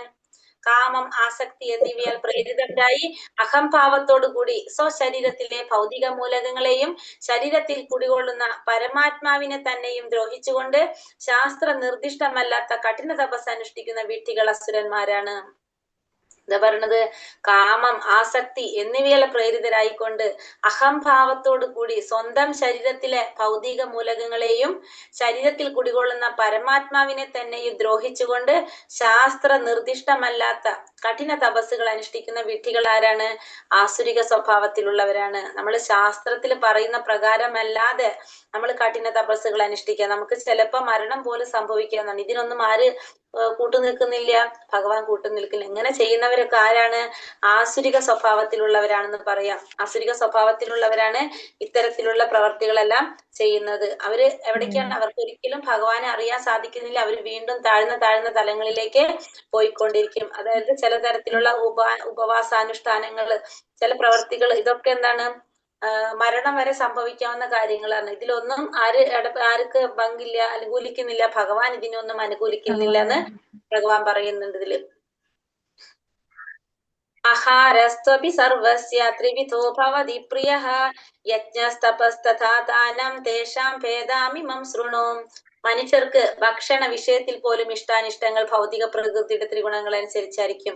യജ്ഞം, തപസ്, ദാനം എന്നിവയുടെ കാര്യത്തിലും അങ്ങനെ തന്നെ. ഇവയുടെ വ്യത്യാസങ്ങളെ പറ്റി കേട്ടുകൊള്ളുക. അപ്പൊ ഇനി എന്താ പറയണത്? മനുഷ്യർക്ക് ഈ ഇഷ്ടാനിഷ്ടങ്ങള് എന്താ പറയണത്? ഭൗതിക പ്രകൃതിയുടെ ത്രിഗുണങ്ങൾ അനുസരിച്ച് ഭക്ഷണ കാര്യത്തിലും എന്തുണ്ടാകും? ഇഷ്ടാനിഷ്ടങ്ങൾ ഉണ്ടാകും. യജ്ഞങ്ങള്, തപസ്, ദാനം ഇതിന്റെ കാര്യത്തിലും ഉണ്ടാകും. അപ്പൊ ഈ കാര്യങ്ങള് 4 കാര്യങ്ങളാണ് അപ്പൊ ഈ അധ്യായത്തിൽ പറയുന്നത്. ഭക്ഷണം, ത്രിഗുണങ്ങളുടെ അടിസ്ഥാനത്തിൽ ത്രിഗുണങ്ങള് നമ്മളെ സ്വാധീനിച്ചതനുസരിച്ച് നമ്മുടെ ഭക്ഷണത്തിലുള്ള ഇഷ്ടാനിഷ്ടങ്ങള്, യജ്ഞങ്ങള്, തപസ്, ദാനം, ഈ 4 കാര്യമാണ് നമ്മൾ ഈ അധ്യായത്തിൽ പറയുന്നത്. അപ്പൊ നമുക്ക് ഈ അധ്യായം കഴിയുമ്പോഴേക്കും നമ്മൾ ഏത് ഗുണത്തിൽ നിൽക്കുകയാണെന്നുള്ളത് നമുക്കൊരു ഐഡിയ കിട്ടും എല്ലാവർക്കും. നമുക്ക് നോക്കാം. ഹരേ കൃഷ്ണ. ആയുസത്വബലാരോഗ്യം സുഖ പ്രീതി വിവർധനഃ രസ്യ സ്നിഗ്ധ സ്ഥിരാ ഹൃദ്യ ആഹാര സ്വാത്വിക പ്രിയ. ഫസ്റ്റ് നമ്മൾ പറയുന്നത് സ്വാത്വികർ ഇഷ്ടപ്പെടുന്ന ഭക്ഷണത്തെ കുറിച്ചാണ് പറയുന്നത്. ഭക്ഷണ കാര്യത്തിലും എന്താണ് ഈ ത്രിഗുണങ്ങൾ നമ്മളെ സ്വാധീനിക്കുന്നു പറഞ്ഞു അല്ലെ. ഏത് ഗുണത്തിലുള്ളവരാണെന്നുള്ളത് നമുക്ക് മനസ്സിലാക്കാനായിട്ട് സാധിക്കും. ദീർഘായുസ്സും നിലനിൽപ്പിനെ തന്നെ ശുദ്ധീകരിക്കുന്നതും ബലം നൽകുന്നതും ആരോഗ്യത്തെയും സന്തുഷ്ടിയെയും സംതൃപ്തിയെയും വളർത്തുന്നതും രസവത്തും പ്രീതികരവും സ്നിഗ്ധവും ആസ്വാദ്യവുമായ ആഹാരമായിരിക്കും സാത്വിക സ്വഭാവികൾക്ക് ഇഷ്ടം. അപ്പൊ സാത്വിക ഗുണമാണ് നമ്മളിൽ നിൽക്കുന്നതെങ്കിൽ നമ്മൾ ഇഷ്ടപ്പെടുന്ന ഭക്ഷണം എങ്ങനെയായിരിക്കും? ദീർഘായുസ് നൽകുന്നത്, നിലനിൽപ്പിനെ തന്നെ ശുദ്ധീകരിക്കുന്നത്, ബലം നൽകുന്നത്, ആരോഗ്യത്തെയും സന്തുഷ്ടിയെയും സംതൃപ്തിയെയും വളർത്തുന്നതും രസവത്തും പ്രീതികരവും സ്നിഗ്ധവും. സ്നിഗ്ധം എന്ന് വെച്ചിട്ടുണ്ടെങ്കിൽ ആവശ്യത്തിന് കൊഴുപ്പുള്ള ഭക്ഷണങ്ങൾ, അങ്ങനെ ഉള്ള ആസ്വാദികരമായ ആഹാരങ്ങളായിരിക്കും ആരിഷ്ടപ്പെടുന്നത്? സ്വാത്വിക സ്വഭാവത്തിലുള്ളവർ ഇഷ്ടപ്പെടുന്നത്. നമ്മൾ അതായത് നമുക്ക് ആരോഗ്യത്തിന് എന്താ പറയാ തേജസ് പ്രദാനം ചെയ്യുന്ന, ആരോഗ്യം നൽകുന്ന രീതിയിലുള്ള ഭക്ഷണങ്ങൾ, അതാണ് ആരിഷ്ടപ്പെടുക? സ്വാത്വിക സ്വഭാവത്തിലുള്ളവര് ഇഷ്ടപ്പെടുന്നത്. അടുത്തത് രാജസിക സ്വഭാവത്തിലുള്ളവർ എങ്ങനെയാണ് ഇഷ്ടപ്പെടുന്നത്? കട്മള ലവണ തൃഷ്ണ തീഷ്ണ രുക്ഷാവിദാഹിനഃ ആഹാര രാജസസ്യേഷ്ട ദുഃഖ ശോകമയാപ്രദഃ. കയ്പ്, പുളിപ്പ്, ഉപ്പുരസം, കടുത്ത ചൂട്, എരിവ്, വരൾച്ച എന്നിവ കൂടുതലുള്ള ആഹാര പദാർത്ഥങ്ങളെ രാജസിക സ്വഭാവികൾ ഇഷ്ടപ്പെടുന്നു. ഇത്തരം ഭക്ഷ്യങ്ങൾ ദുഃഖത്തിനും രോഗങ്ങൾക്കും വഴിവെക്കുന്നതാണ്. അപ്പോ രണ്ടാമത്തേത് രാജസിക സ്വഭാവികൾ എങ്ങനെയാണ്? കയ്പുള്ള ഭക്ഷണം. കയ്പ് എന്ന് വെച്ചാൽ നമ്മൾ പാവയ്ക്ക അല്ലെങ്കിൽ കയ്പയ്ക്കയുടെ കയ്പല്ല ഉദ്ദേശിക്കുന്നത്, അല്ലാതെ ഭക്ഷണത്തിന് ഉണ്ടാകുന്ന ഒരു കയ്പുണ്ടല്ലോ, ആ കയ്പ്. പിന്നെ പുളിപ്പ്, ഉപ്പ്, കടുത്ത ചൂട്, എരിവ്, വരൾച്ച എന്ന് വെച്ചിട്ടുണ്ടെങ്കിൽ ഡ്രൈ ആയിട്ടുള്ള ഭക്ഷണങ്ങളില്ല, ഭയങ്കര ഡ്രൈ ആയിട്ടുള്ള അങ്ങനത്തെയൊക്കെ, അത് കൂടുതലുള്ള ആഹാര പദാർത്ഥങ്ങളാണ് രാജസിക സ്വഭാവികൾ ഇഷ്ടപ്പെടുന്നത്. അതായത് എല്ലാത്തിന്റെയും എക്സ്ട്രീമാന്ന് പറയാം. ഭയങ്കര കയ്പുള്ളത്, അല്ലെങ്കിൽ പുളിപ്പുള്ളത്, ഉപ്പുള്ളത്, കടുത്ത ചൂട്, എരിവുള്ളത്, അങ്ങനത്തെയൊക്കെ ഭക്ഷണങ്ങളാണ് രാജസിക സ്വഭാവികൾ ഇഷ്ടപ്പെടുന്നത്. അതായത് എല്ലാത്തിന്റെയും എക്സ്ട്രീം ആയിട്ടുള്ളത്. നല്ല എരിവ് വേണം, നല്ല ഉപ്പ് വേണം. നല്ല ഉപ്പ് എന്ന് വെച്ചാൽ അത്യാവശ്യം ഒരു മുന്നിൽ നിൽക്കണം, സാധാരണക്കാളും കുറച്ച് കൂടുതലായിരിക്കും. പുളി വേണം നന്നായിട്ട്, നല്ല ചൂടുണ്ടായിരിക്കണം. അങ്ങനെയൊക്കെയുള്ള ഭക്ഷണങ്ങൾ ആണ് ആരിഷ്ടപ്പെടുന്നത്? രാജസിക സ്വഭാവികൾ ഇഷ്ടപ്പെടുന്നത്. ഇത്തരം ഭക്ഷണം നമുക്ക് എന്തിനു കാരണമാക്കുന്നതാണ്? രോഗങ്ങൾക്കും ദുഃഖത്തിനും വഴിവെക്കുന്നതാണ് ഇത്തരം ഭക്ഷണ സാധനങ്ങള്. ഇത്തരം ഭക്ഷണങ്ങൾ കഴിച്ചു കഴിഞ്ഞാൽ നമുക്ക് എന്താണ്? അസുഖങ്ങളൊക്കെ വരുന്നതാണ്. കുറെ എരിവൊക്കെ കഴിച്ചു കഴിഞ്ഞാൽ നമുക്ക് ബുദ്ധിമുട്ടായിരിക്കില്ലേ? ഉപ്പ്, ഇതൊക്കെ നമുക്ക് അസുഖങ്ങൾ ഉണ്ടാക്കുന്നതാണ്. അപ്പൊ ഇത്തരത്തിലുള്ള ഭക്ഷണങ്ങളാണ് ആരിഷ്ടപ്പെടുന്നത്? രാജസിക സ്വഭാവികള് ഇഷ്ടപ്പെടുന്നത്.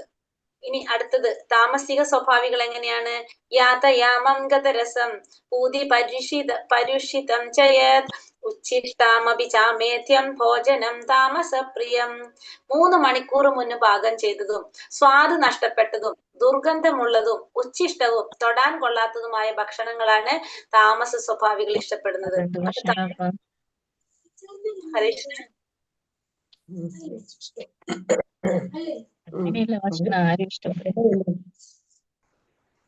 എന്നോടാണോ പറഞ്ഞത്? ഹരേ കൃഷ്ണ. ഇവിടെ എന്താ പറഞ്ഞത്? താമസിക സ്വഭാവത്തിലുള്ളവർ ഇഷ്ടപ്പെടുന്നത് എങ്ങനെയാണെന്ന് പറഞ്ഞു. 3 മണിക്കൂർ മുന്ന് പാകം ചെയ്ത ഭക്ഷണം, സ്വാദ് നഷ്ടപ്പെട്ടത്, ദുർഗന്ധമുള്ളത്, ഉച്ഛിഷ്ടം, തൊടാൻ കൊള്ളാത്തതുമായിട്ടുള്ള ഭക്ഷണങ്ങളാണ് താമസിക സ്വഭാവികൾ ഇഷ്ടപ്പെടുന്നത്. അതായത് താമസിക സ്വഭാവികൾ ഇഷ്ടപ്പെടുന്ന ഭക്ഷണം എന്ന് പറയുമ്പോ സ്വാദ് നഷ്ടപ്പെട്ട ഭക്ഷണം എന്ന് പറയാം. നമ്മളിപ്പോ എന്താണ് പറയാ, ഇപ്പൊ ദുർഗന്ധമുള്ളത്, ഉച്ഛിഷ്ടം എന്നൊക്കെ പറഞ്ഞു കഴിഞ്ഞാൽ തൊടാൻ കൊള്ളാത്ത വെച്ചാൽ അത്രയും ഫ്രഷ് ആവാത്ത ഭക്ഷണം, അതാണ് ആരിഷ്ടപ്പെടുന്നത്? താമസിക സ്വഭാവത്തിൽ ഇഷ്ടപ്പെടുന്നത്. ഇതിൽ ഒരു പോയിന്റ് പറയണമെങ്കിൽ നമുക്ക് ശ്രദ്ധിക്കുന്നത് 3 മണിക്കൂർ മുന്ന് പാകം ചെയ്തതെന്ന് പറയുന്നുണ്ട് അല്ലെ. അതെന്താണ് അവിടെ ഉദ്ദേശിക്കുന്നത്?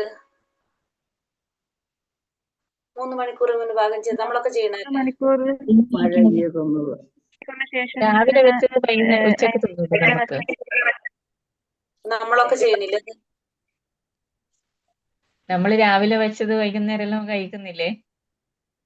അതാ ഞാനും ചോദിച്ചത്. അപ്പൊ അതെന്താണ് വരുന്നത് അവിടെ? പണ്ട് ഫ്രിഡ്ജ് ഒന്നും ഇല്ല. ഇപ്പൊ നമ്മള് അതാകുമ്പോ 3 മണിക്കൂറല്ല, 3 ദിവസം കഴിഞ്ഞിട്ടാണ് നമ്മള് കഴിക്കുന്നുണ്ടാവും അല്ലേ?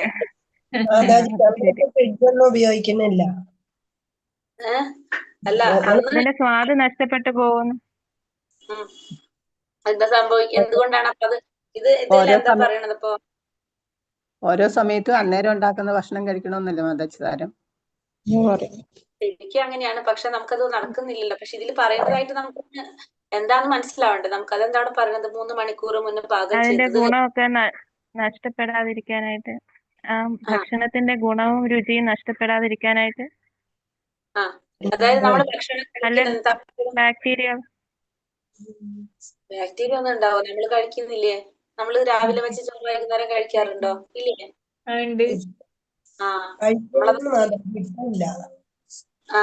അല്ല, എന്നാലും പൊതുവെ നമ്മളെ നാട്ടില് കേരളത്തിലാണെങ്കിൽ ഫസ്റ്റ് തന്നെ എണീറ്റ് തന്നെ ആദ്യം തന്നെ ചോറ വെച്ചേക്ക് എല്ലാവരും. അത് ചോറിന് അല്ലെ, പണ്ടത്തെ ഒരു സിസ്റ്റം അങ്ങനെയാണ് കണ്ടിട്ടുണ്ടാവുക അല്ലെ? ഫസ്റ്റ് തന്നെ നമ്മൾ എന്താ ചെയ്യാ? എഴുന്നേറ്റ് ഫസ്റ്റ് തന്നെ അടുപ്പിലൊക്കെ കഞ്ഞി തേയിലിട്ടിട്ട് എഴുന്നേക്കുമ്പോഴേ കഞ്ഞി തേയിലിടും. അത് തന്നെ ആദ്യം എന്നിട്ടാണ് നമ്മൾ ചെയ്യുന്നത്. അപ്പൊ ഇവിടെ പറഞ്ഞു വരുന്നത് എന്താന്ന് വെച്ചിട്ടുണ്ടെങ്കിൽ, ശരിക്കും പറഞ്ഞു കഴിഞ്ഞാല് പ്രാക്ടിക്കൽ ആക്കണമെന്നല്ല വിഷയം. നമ്മൾ ഭഗവത്ഗീതയിൽ പറയണ നമ്മൾ പറയണല്ലോ. 3 മണിക്കൂർ മുന്നേ വെച്ചാൽ നമ്മൾ ഭക്ഷണം കഴിക്കുന്നത് എന്തിനാണ്? നമ്മൾ ഫസ്റ്റ് പറഞ്ഞ സാത്വികമായിട്ടുള്ള പറഞ്ഞതാണ്, നമ്മളെ ശരീരത്തിന് ഊർജം കിട്ടാൻ വേണ്ടി നമ്മൾ ഭക്ഷണം കഴിക്കുന്നത് അല്ലെ? നമ്മൾ അതിന് വേണ്ടിയിട്ടാണ് നമ്മൾ ഭക്ഷണം കഴിക്കുന്നത്. പക്ഷെ ആ ഭക്ഷണം ഉണ്ടാക്കിയിട്ട് 3 മണിക്കൂർ വരെ നമുക്ക് ആ ഭക്ഷണത്തിന്റെ നമുക്ക് അതിൽ നിന്ന് വേണ്ടത് നമുക്ക് കിട്ടുന്നതിന്റെ സമയമാണ് ഇത് പറയുന്നത്. നമുക്ക് അതിൽ നിന്ന് വേണ്ടത് ഊർജം കിട്ടുന്ന രീതിയിലാണല്ലോ നമ്മൾ ആ ഭക്ഷണം ഉപയോഗിക്കുന്നത്. നമുക്ക് ഊർജം കിട്ടാൻ വേണ്ടിയിട്ടല്ലേ? പക്ഷെ അതിന്റെ സമയം ലേറ്റ് ആവും തോറും എന്താണ് അതിന്റെ ഗുണങ്ങൾ നമുക്ക് കിട്ടുന്നത് കുറഞ്ഞുകൊണ്ടിരിക്കും. പിന്നെ നമ്മൾ വിശപ്പ് നേറാനായിട്ട് വയറ് നിറയ്ക്കാൻ വേണ്ടിയിട്ട് വെറുതെ കഴിക്കുന്നല്ലാതെ അതിന്റെ ഗുണങ്ങളൊന്നും നമുക്ക് ഉണ്ടാവില്ല. മനസ്സിലായോ? അതുകൊണ്ടാണത് നമ്മളപ്പോ കഴിക്കുന്നത് കേടുന്നല്ല, പക്ഷെ അതിനെന്താണ് ഉദ്ദേശിച്ച കാര്യം നടക്കൂല. ഭക്ഷണം കഴിക്കുന്നതിന്റെ ആവശ്യമുണ്ടല്ലോ, നമുക്ക് ഊർജം കിട്ടാൻ വേണ്ടിയിട്ടാണ് നമ്മളത് കഴിക്കുന്നത്. പക്ഷെ അത് അതിൽ നിന്ന് കിട്ടുന്നുണ്ടാവില്ല. വെറുതെ നമ്മൾ എന്താണ് നമ്മളെ വയറ്റിൽ നിറച്ചു വെക്കാന്ന് മാത്രം, അതായിട്ട് മാറും. അപ്പൊ അതാണ് 3 മണിക്കൂർ മുമ്പെന്ന് പറയുന്നത്. പിന്നെ സ്വാദ് നഷ്ടപ്പെട്ട ഭക്ഷണം ഇപ്പൊ നമ്മള് പിന്നെന്താണ് പറയണത്? പഴകിയിട്ടുള്ള ഭക്ഷണം എന്ന് പറയാം. പഴകിയ ഭക്ഷണങ്ങൾ എന്ന് പറഞ്ഞാൽ ഇപ്പൊ നമ്മള് തലേ ദിവസത്തെ ഭക്ഷണം, ഇതൊക്കെ തമോ ഗുണത്തിൽ വരുന്ന ഭക്ഷണമാണ്. പിന്നെ ഉച്ഛിഷ്ടം കഴിക്കുന്നത്, തൊടാൻ കൊള്ളാത്തതായിട്ടുള്ള ഭക്ഷണങ്ങള്, ചിലത് ചീഞ്ഞത് ഇങ്ങനെയൊക്കെ ഉണ്ടാവണമെങ്കിൽ ദുർഗന്ധമുള്ള, അതായത് ചിലവർക്ക് കേട്ടിട്ടുള്ളതാണ്. സാമ്പാറുണ്ടല്ലോ, ദുർഗന്ധമുള്ള ഭക്ഷണം നമ്മൾ സാമ്പാർ വെക്കുമ്പോ ചിലവർക്ക്, പക്ഷെ ഞാനത് കണ്ടൊരു കാര്യം ഞാൻ പറഞ്ഞ, ചിലവർക്ക് അന്ന് വെക്കുന്ന സാമ്പാർ അവർക്ക് ഇഷ്ടമല്ല. സാമ്പാർ ആ സാമ്പാർ അന്ന് ശരിക്കും തമോ ഗുണാണെന്ന് നമുക്ക് മനസ്സിലാവുന്ന ഒരു എക്സാമ്പിളാണ് ഞാൻ പറഞ്ഞത്. അന്ന് വെക്കുന്ന സാമ്പാർ അവർക്ക് ഇഷ്ടമല്ല. അവർ ആ സാമ്പാർ എടുത്തിട്ട് നാളേക്ക് വെക്കും. അപ്പൊ അതിനൊരു പഴകിയ സ്മെല്ല് വരും അതിന്. നാളേക്ക് വരുമ്പോ സാമ്പാർ കേടാവില്ലേ? അതിന്റെ സ്മെല്ലിൽ മാറ്റം വരില്ലേ? അവർക്ക് ആ സ്മെല്ലും ആ സാമ്പാറുമാണ് ഇഷ്ടം. അവര് ശരിക്കും നമുക്കറിയാം അത് തമോ ഗുണാണെന്നുള്ളത് ഇല്ലേ? അതായത് അങ്ങനത്തെ വ്യക്തികളുണ്ട്. അപ്പൊ നമുക്ക് അറിയണ്ടാവില്ല, പക്ഷെ ശരിക്കും അങ്ങനെയുള്ളവർ, അതാണ് തമോ ഗുണത്തിലുള്ളത്. നമുക്ക് എടുത്ത് പറയാൻ പറ്റുന്നത് അങ്ങനെയൊക്കെ നമുക്ക് പറയാൻ പറ്റും. അത് ചിലർക്ക് അങ്ങനെ ആയിരിക്കും, അത് ഇഷ്ടമുണ്ടാവില്ല. അങ്ങനെ ഫ്രഷ് ആയിട്ട് അത് ഇഷ്ടമുണ്ടാവണമെന്നില്ല. അപ്പൊ അവർക്ക് എന്താണ് അവരത് എടുത്തിട്ട് പിറ്റന്നാളേക്ക് വെക്കും. പിറ്റന്നാളേക്ക് വെക്കുമ്പോ പണ്ട് കുളുത്ത കുടിക്കുവാന്ന് പറയില്ലേ, തലേന്നത്തെ ചോറ് കുളുത്ത് കുടിക്കുവാന്ന് പറയില്ലേ പണ്ടുള്ള ആൾക്കാരെല്ലാം രാവിലെ കുളുത്തല്ലേ കുടിക്കുക. അതെ, നമ്മുടെ ശരിക്കും പറഞ്ഞു കഴിഞ്ഞാൽ നമ്മള് പഴങ്കഞ്ഞി കുടിക്കുന്ന ഒരു സിസ്റ്റം ഉണ്ടായിരുന്നു. പഴങ്കഞ്ഞി ഇപ്പൊ സിസ്റ്റം തന്നെ ഉണ്ടല്ലോ, പഴങ്കഞ്ഞി. പഴങ്കഞ്ഞി. അതെ, ഇപ്പോഴും നമ്മൾ പറയുന്നത് കേട്ടിട്ടുണ്ട്. ഓരോ ഇതൊക്കെ പറയില്ലേ, പഴങ്കഞ്ഞിയുടെ സ്പെഷ്യൽ കടകളടക്കം നമ്മൾ കേൾക്കുന്നുണ്ട്, ഇപ്പൊ കാണുന്നുണ്ട്. അപ്പൊ അങ്ങനെ പക്ഷെ ഞാൻ പറഞ്ഞു വെച്ചിട്ടുണ്ടെങ്കിൽ അങ്ങനെ ചെയ്യുന്ന ആ ഒരു രീതിയുണ്ട്. അപ്പൊ ചിലവർക്കുണ്ട് അങ്ങനെ ഇഷ്ടമുള്ളത്. ഇപ്പൊ നമ്മൾ വിചാരിക്കും ഈ പറഞ്ഞ രീതിയിലൊക്കെ ആര് കഴിക്കാനാണ്, പക്ഷെ അങ്ങനെയുള്ളവരുണ്ട്. അപ്പൊ ഞാനത് എക്സാമ്പിൾ പറഞ്ഞത്. ഇപ്പൊ നമ്മള് കറി തന്നെ എടുത്ത് പറയാൻ കാരണം, ഇപ്പൊ ഒരു സാമ്പാർ ഉണ്ടാക്കി കഴിഞ്ഞാൽ അവർക്ക് നമുക്ക് ആ ഒരു സാമ്പാറിന്റെ സ്മെല്ലിനേക്കാളും അവർക്ക് ഇഷ്ടം അത് പിറ്റന്നാൾ അത് കേടാകുമ്പോ അതിന് വരുന്നൊരു വേറൊരു മണ്ണായിരിക്കും അപ്പൊ അതിന് വരുന്നത്. അതാണ് അവർക്ക് ഇഷ്ടം. അപ്പൊ അത് ശരിക്കും നമുക്ക് മനസ്സിലാക്കാം അവര് ഏത് ഗുണാണ്, തമോ ഗുണാണ്. നമുക്ക് സംശയം ഉണ്ടാവും നമ്മൾ ഏത് ഗുണം, പക്ഷെ ഇങ്ങനെയുള്ളവരെ നമുക്ക് ഉറപ്പിക്കാം അവരേതിലാണെന്ന്, തമോ ഗുണത്തിലുള്ളവരാണെന്ന്. അപ്പൊ അങ്ങനെയാണ് നമുക്ക് ഭക്ഷണത്തിന്റെ കാര്യത്തിൽ നമുക്ക് മനസ്സിലാക്കാനായിട്ട് സാധിക്കുന്നത്. അപ്പൊ 3 തരത്തില് ഗുണത്തിലുള്ളവരെ കുറിച്ച് നമ്മൾ പറഞ്ഞു. ഭക്ഷണത്തില് ഏതൊക്കെയാ പറഞ്ഞത്? സത്വഗുണം, രജോഗുണം, തമോ ഗുണം. സത്വഗുണത്തിലുള്ളവരുടെ ഭക്ഷണം എങ്ങനെയായിരിക്കും?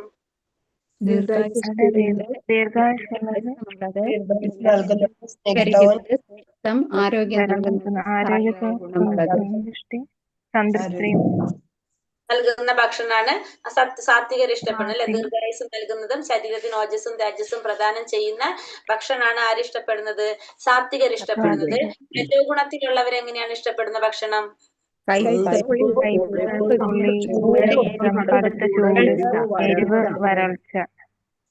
അപ്പൊ നല്ല ഭയങ്കര എരിവുള്ളത്, കയ്പുള്ളത്, പുളിപ്പുള്ളത്, എല്ലാത്തിന്റെ എക്സ്ട്രീം, ഭയങ്കര ഉപ്പ്, ഭയങ്കര ചൂടുള്ള ഭക്ഷണം, അത്തരത്തിലുള്ള ഭക്ഷണങ്ങളാണ് രജോ ഗുണത്തിലുള്ളവർ ഇഷ്ടപ്പെടുന്നത്. ഇത് നമ്മളെ ദുഃഖത്തിനും അസുഖങ്ങൾക്കും കാരണമാകുന്നതാണ്. തമോ ഗുണത്തിലുള്ളവർ ഇഷ്ടപ്പെടുന്ന ഏത് തരത്തിലുള്ള ഭക്ഷണമാണ്? 3 മണിക്കൂർ മുമ്പ് പാകം ചെയ്തതും സ്വാദ് നഷ്ടപ്പെട്ടതും സുഗന്ധമുള്ളതും ഉച്ഛിഷ്ടവും തൊടാൻ കൊള്ളാത്തതും ഭക്ഷണമാണ് താമസിക സ്വഭാവത്തിലുള്ളവർ ഇഷ്ടപ്പെടുന്നത്. ഇത് കറക്റ്റ് ആയിട്ട് നടക്കുന്നത് എവിടെയാണെന്നറിയാം? നോർത്ത് ഇന്ത്യയിൽ നടക്കുന്നുണ്ട് കറക്റ്റ് ആയിട്ട്. നോർത്ത് ഇന്ത്യയിലുള്ളവർക്ക് അറിയാം. അവര് ഭക്ഷണം ഉണ്ടാക്കുക എങ്ങനെയാണ്? രാവിലെ എഴുന്നേറ്റ് രാവിലത്തെ അവർ 8 മണിക്ക് ബ്രേക്ക്ഫാസ്റ്റ് കഴിക്കുന്നുണ്ടെങ്കിൽ അവർ 7 മണിക്ക്, അത് കഴിഞ്ഞ് പൂജയും കാര്യങ്ങളൊക്കെ ചെയ്ത് 7 മണിക്ക് അവർ കിച്ചണിൽ കയറി 1 മണിക്കൂർ കൊണ്ട് സബ്ജി ഉണ്ടാക്കി, കറി ഉണ്ടാക്കി, ചപ്പാത്തി എന്താ ബ്രേക്ക്ഫാസ്റ്റ് വെച്ചാൽ അത് ഉണ്ടാക്കി അവരത് കഴിച്ച് കിച്ചൺ അടച്ച് പൂട്ടി. പിന്നെ അവര് ഉച്ചയ്ക്കാണ് പിന്നെ അടുക്കളയിൽ കയറുക. ഉച്ചയ്ക്ക് ചോറ് ഉണ്ടാക്കേണ്ട സമയം ഇപ്പൊ 12 മണിക്ക് 1 മണിക്കാണ് കഴിക്കണ വെച്ചാൽ 12 മണിയാകുമ്പോ അവര് കിച്ചണിൽ കടന്ന് പിന്നെ അവര് ഭക്ഷണം ഉണ്ടാക്കി അപ്പൊ കഴിച്ചത് അവരെ കഴിഞ്ഞു. വൈകിട്ടും സെയിം ഇത് തന്നെ. അറിയുണ്ടാവും, നോർത്ത് ഇന്ത്യയിലുള്ളവരൊക്കെ അറിയുണ്ടാവും. അവരൊക്കെ അങ്ങനെ ചെയ്യാം. നമ്മളെ പോലെയല്ല അവര്. നമ്മള് തിരിച്ചാണ്. പക്ഷെ അവിടെയൊക്കെ ഒരു സിസ്റ്റം വെച്ചാൽ അങ്ങനെയാ പോകുന്നത്. നമ്മളിവിടെ അങ്ങനെ ശീലിച്ചാറുണ്ട്. നമുക്ക് ഇതൊക്കെ ഭയങ്കര ബുദ്ധിമുട്ടായിട്ട് തോന്നും. പക്ഷെ അവര് ഓരോ സമയത്തും അവരിതേപോലെ തന്നെ കറക്റ്റ് അങ്ങനെ ചെയ്ത് പോകുന്നവരാണ് ശരിക്കും. അവരാണ് ശരിക്കും ഇതൊക്കെ ഫോളോ ചെയ്ത് പോകുന്നത്. നമ്മളെ നാട്ടിൽ ഫെയിലാ നമ്മളിതിനൊക്കെ. ഹരേ കൃഷ്ണ. അപ്പൊ അപ്പൊ 3 തരത്തില് ഭക്ഷണത്തിന്റെ കാര്യത്തിലുള്ള നമുക്ക് മനസ്സിലായി. ഇനി അടുത്തത് എന്തിനെ കുറിച്ചാ പറയുന്നത്? യജ്ഞത്തെ കുറിച്ചാണ്. ഈ 3 തരത്തിലുള്ളവരുടെ യജ്ഞങ്ങളെ കുറിച്ചാണ് പറയുന്നത്. അഫലാകാംക്ഷി കിർ യജ്ഞോ വിധി ദിഷ്ടോയ ഇച്ഛത്തെ യഷ്ടാവ്യമേ വേദി മനഃ സമാധായ സ്വാത്വികഃ. യജ്ഞങ്ങളിൽ വെച്ച് ഫലോദ്ദേശമില്ലാതെയും സശ്രദ്ധമായും വേദവിധി പ്രകാരം കർത്തവ്യബോധത്തോടെ അനുഷ്ഠിക്കുന്ന യജ്ഞം സ്വാത്വികമായ യജ്ഞം. അപ്പൊ യജ്ഞങ്ങളില് സ്വാത്വികമായ യജ്ഞം എന്ന് പറയുന്നത് എങ്ങനെയാണ്? ഫലോദ്ദേശമില്ലാതെ, ഫലം ആഗ്രഹിക്കാതെ ശ്രദ്ധയോടുകൂടി വേദവിധി പ്രകാരം കർത്തവ്യ ബോധത്തോടെ അനുഷ്ഠിക്കുന്നതാണ് എന്ത്? സ്വാത്വികമായിട്ടുള്ള യജ്ഞം എന്ന് പറയുന്നത്. അപ്പൊ സാത്വികമായ യജ്ഞം എങ്ങനെയാണ്? ഫലം ആഗ്രഹിക്കുന്നില്ല, ശ്രദ്ധയോടുകൂടി ചെയ്യുന്നു, വേദവിധി പ്രകാരം ചെയ്യുന്നു, പ്രകാരം കർത്തവ്യബോധത്തോടെ ചെയ്യുന്നു. പിന്നെ 4 കാര്യങ്ങള് എന്തിൽ വരുന്നുണ്ട്?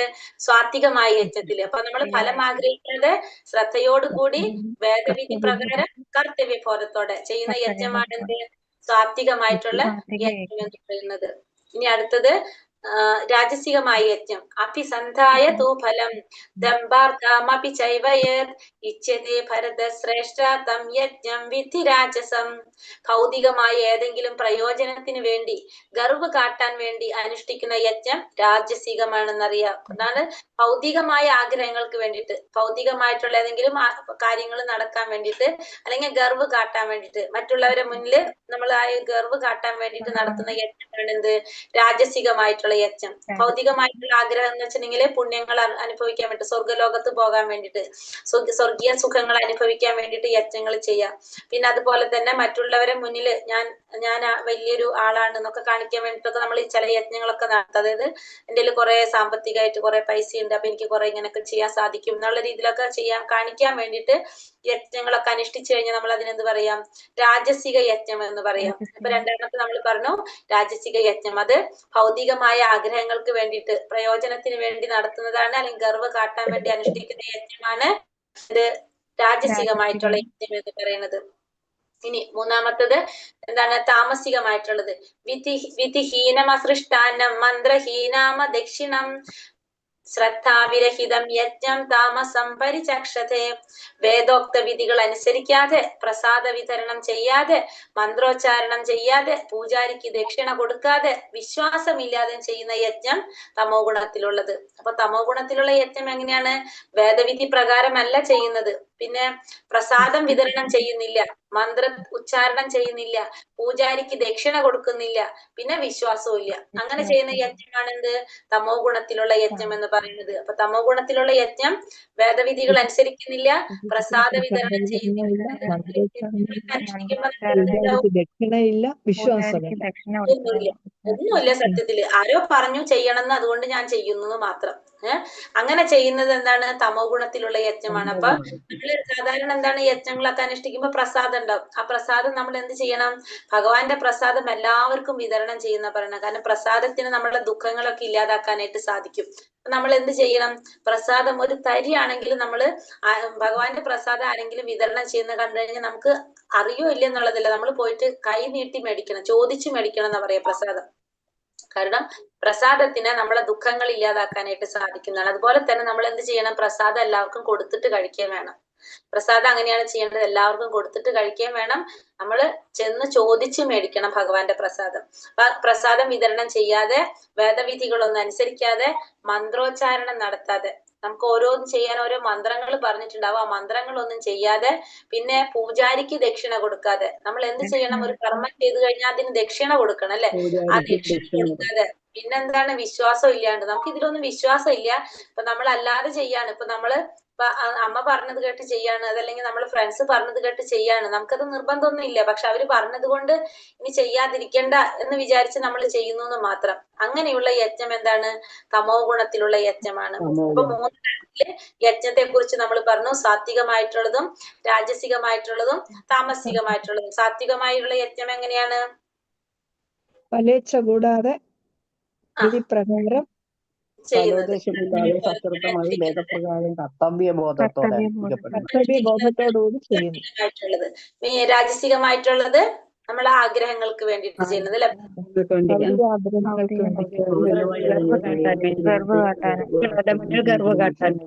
ഭൗതികമായ ആഗ്രഹങ്ങൾക്ക് വേണ്ടിയിട്ട് അല്ലെങ്കിൽ ഗർവ് കാട്ടാൻ വേണ്ടി ചെയ്യുന്നത് രാജസികമായിട്ടുള്ളത്. താമസികമായിട്ടുള്ള യജ്ഞം വേദവിദ്യകൾ അനുസരിക്കാതെയും പ്രസാദവിതരണം പ്രസാദകരണം മന്ത്രോച്ചാരണം നടത്താതെ പൂജാരികളിൽ മന്ത്രോച്ചാരണം നടത്താതെ വ്യത്യാസമില്ലാതെയും ചെയ്യുന്നു മനസ്സിലായില്ല ഇപ്പൊ ഇത് മൂന്നും. അപ്പൊ രണ്ട് കാര്യം മനസ്സിലായി, ഭക്ഷണത്തിന്റെ മനസ്സിലായി, പിന്നെ യജ്ഞത്തിന്റെ മനസ്സിലായി. എല്ലാവർക്കും മനസ്സിലായല്ലോ. ഇനി അടുത്തതിലേക്ക് നമ്മൾ പോകാണ്. അടുത്തത് ഏതാണ് പറയണത്? തപസ്. ദാനം, തപസ്. തപസ്സല്ലേ? തപസ്സാണ് തപസ് ദ്വിജാഗുരു പ്രാജ്ഞ പൂജനം ശൗചമാർജവം ബ്രഹ്മചര്യം അഹിംസാച്ച ശാരീരം തപ ഉച്യത്തെ.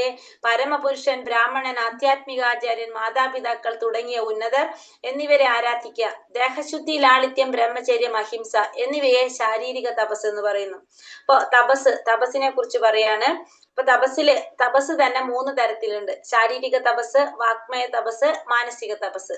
അപ്പൊ തപസ് 3 തരം പറയുന്നുണ്ട്: ശാരീരികം, മാനസികം, വാഗ്മയം. അപ്പൊ ഫസ്റ്റത്തെ നമ്മൾ പറയുന്നത് ശാരീരിക തപസ്സിനെ കുറിച്ചാണ് പറയുന്നത്. ശാരീരിക തപസ് എന്ന് പറഞ്ഞാല് ഭഗവാന് അല്ലെങ്കിൽ ആധ്യാത്മിക ആചാര്യന്മാര്, മാതാപിതാക്കൾ, അങ്ങനെ ഉന്നത ശ്രേണിയിൽ നിൽക്കുന്നവരെ നമ്മൾ ആദരിക്കുക. പിന്നെന്താണ്? ദേഹശുദ്ധി ഉണ്ടാവുക, ലാളിത്യം, ബ്രഹ്മചര്യം, അഹിംസ, ഇതൊക്കെ പാലിക്കുക. ഇതൊക്കെയാണ് എന്തിൽ വരുന്നത്?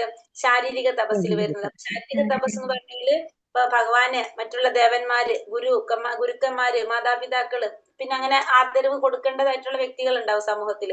അങ്ങനെയുള്ളവരൊക്കെ നമ്മൾ എന്ത് ചെയ്യാൻ? ആദരിക്കാൻ ശീലിക്കുക. പിന്നെ അതുപോലെ തന്നെ നമ്മൾ എന്ത് ചെയ്യാനായിട്ടാണ്? പെരുമാറ്റത്തിൽ ലാളിത്യം ഉണ്ടാക്കുക, ശുചിത്വം ഉണ്ടാക്കുക. ഇതൊക്കെ എന്തിൽ വരുന്നതാണ്?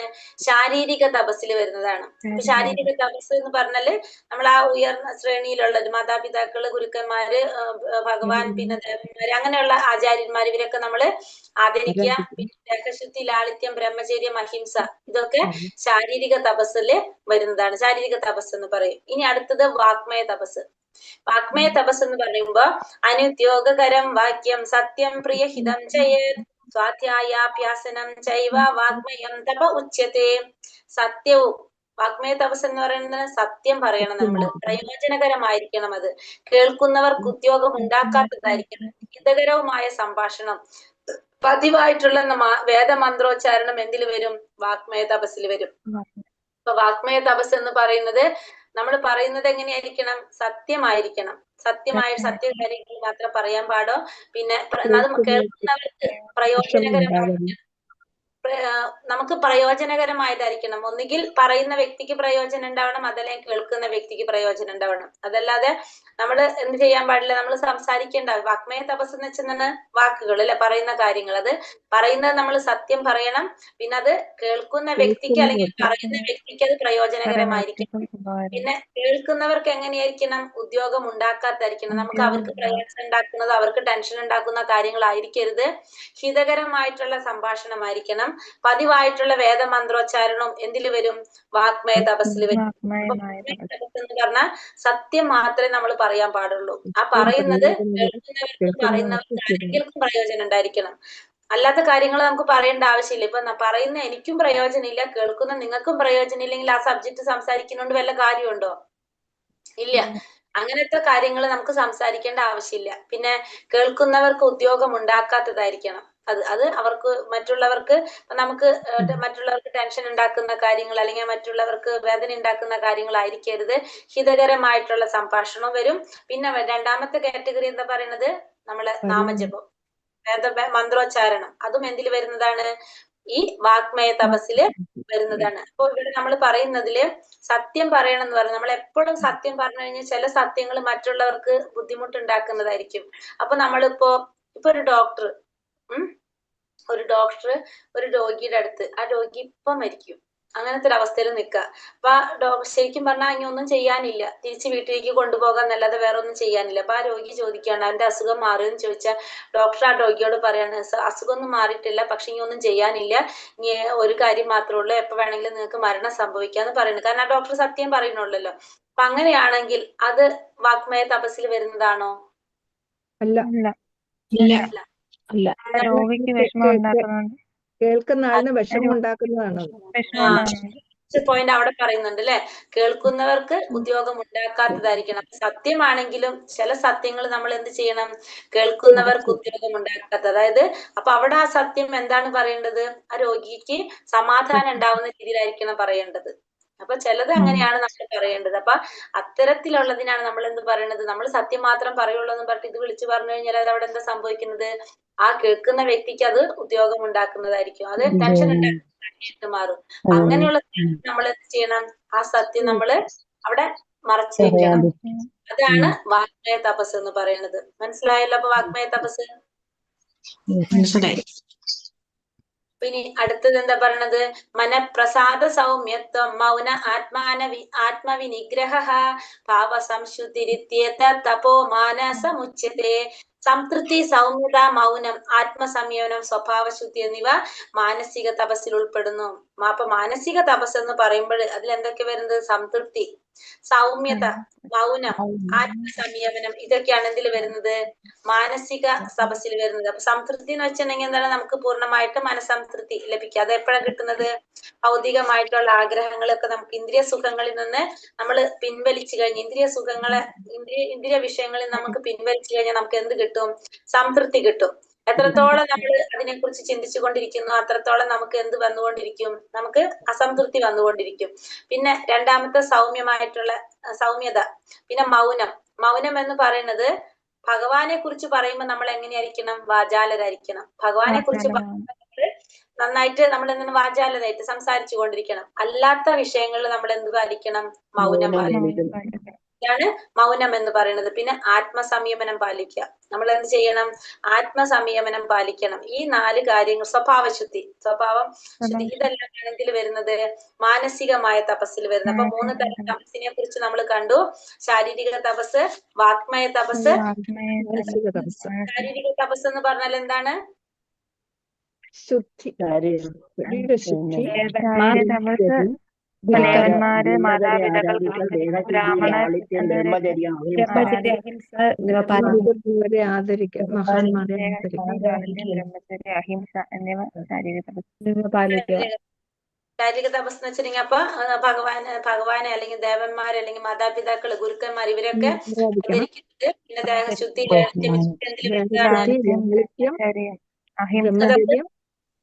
ശാരീരിക തപസ്സിൽ വരുന്നതാണ് അല്ലെ. ഇനി അടുത്തത് മാനസിക തപസ് എന്ന് പറയുന്നത്, വാഗ്മയ തപസ് എന്ന് പറയുമ്പോ രണ്ടാമത്തിൽ എന്താ പറയണത്, നമ്മള് സത്യം പറയാം.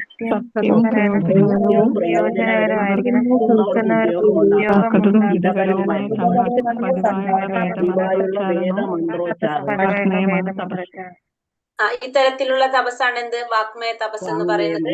മൂന്നാമത്തത് മാനസിക തപസ് എന്ന് പറഞ്ഞല്ലോ, സൗമ്യത, മൗനം, ആത്മസംയമനം, സ്വഭാവശുദ്ധി എന്നിവ മാനസിക തപസ്സിലും. 3 തരത്തിലുള്ള തപസ്സിനെ കുറിച്ച് നമുക്ക് മനസ്സിലായി. ശാരീരികം, വാഗ്മയം, മാനസികം.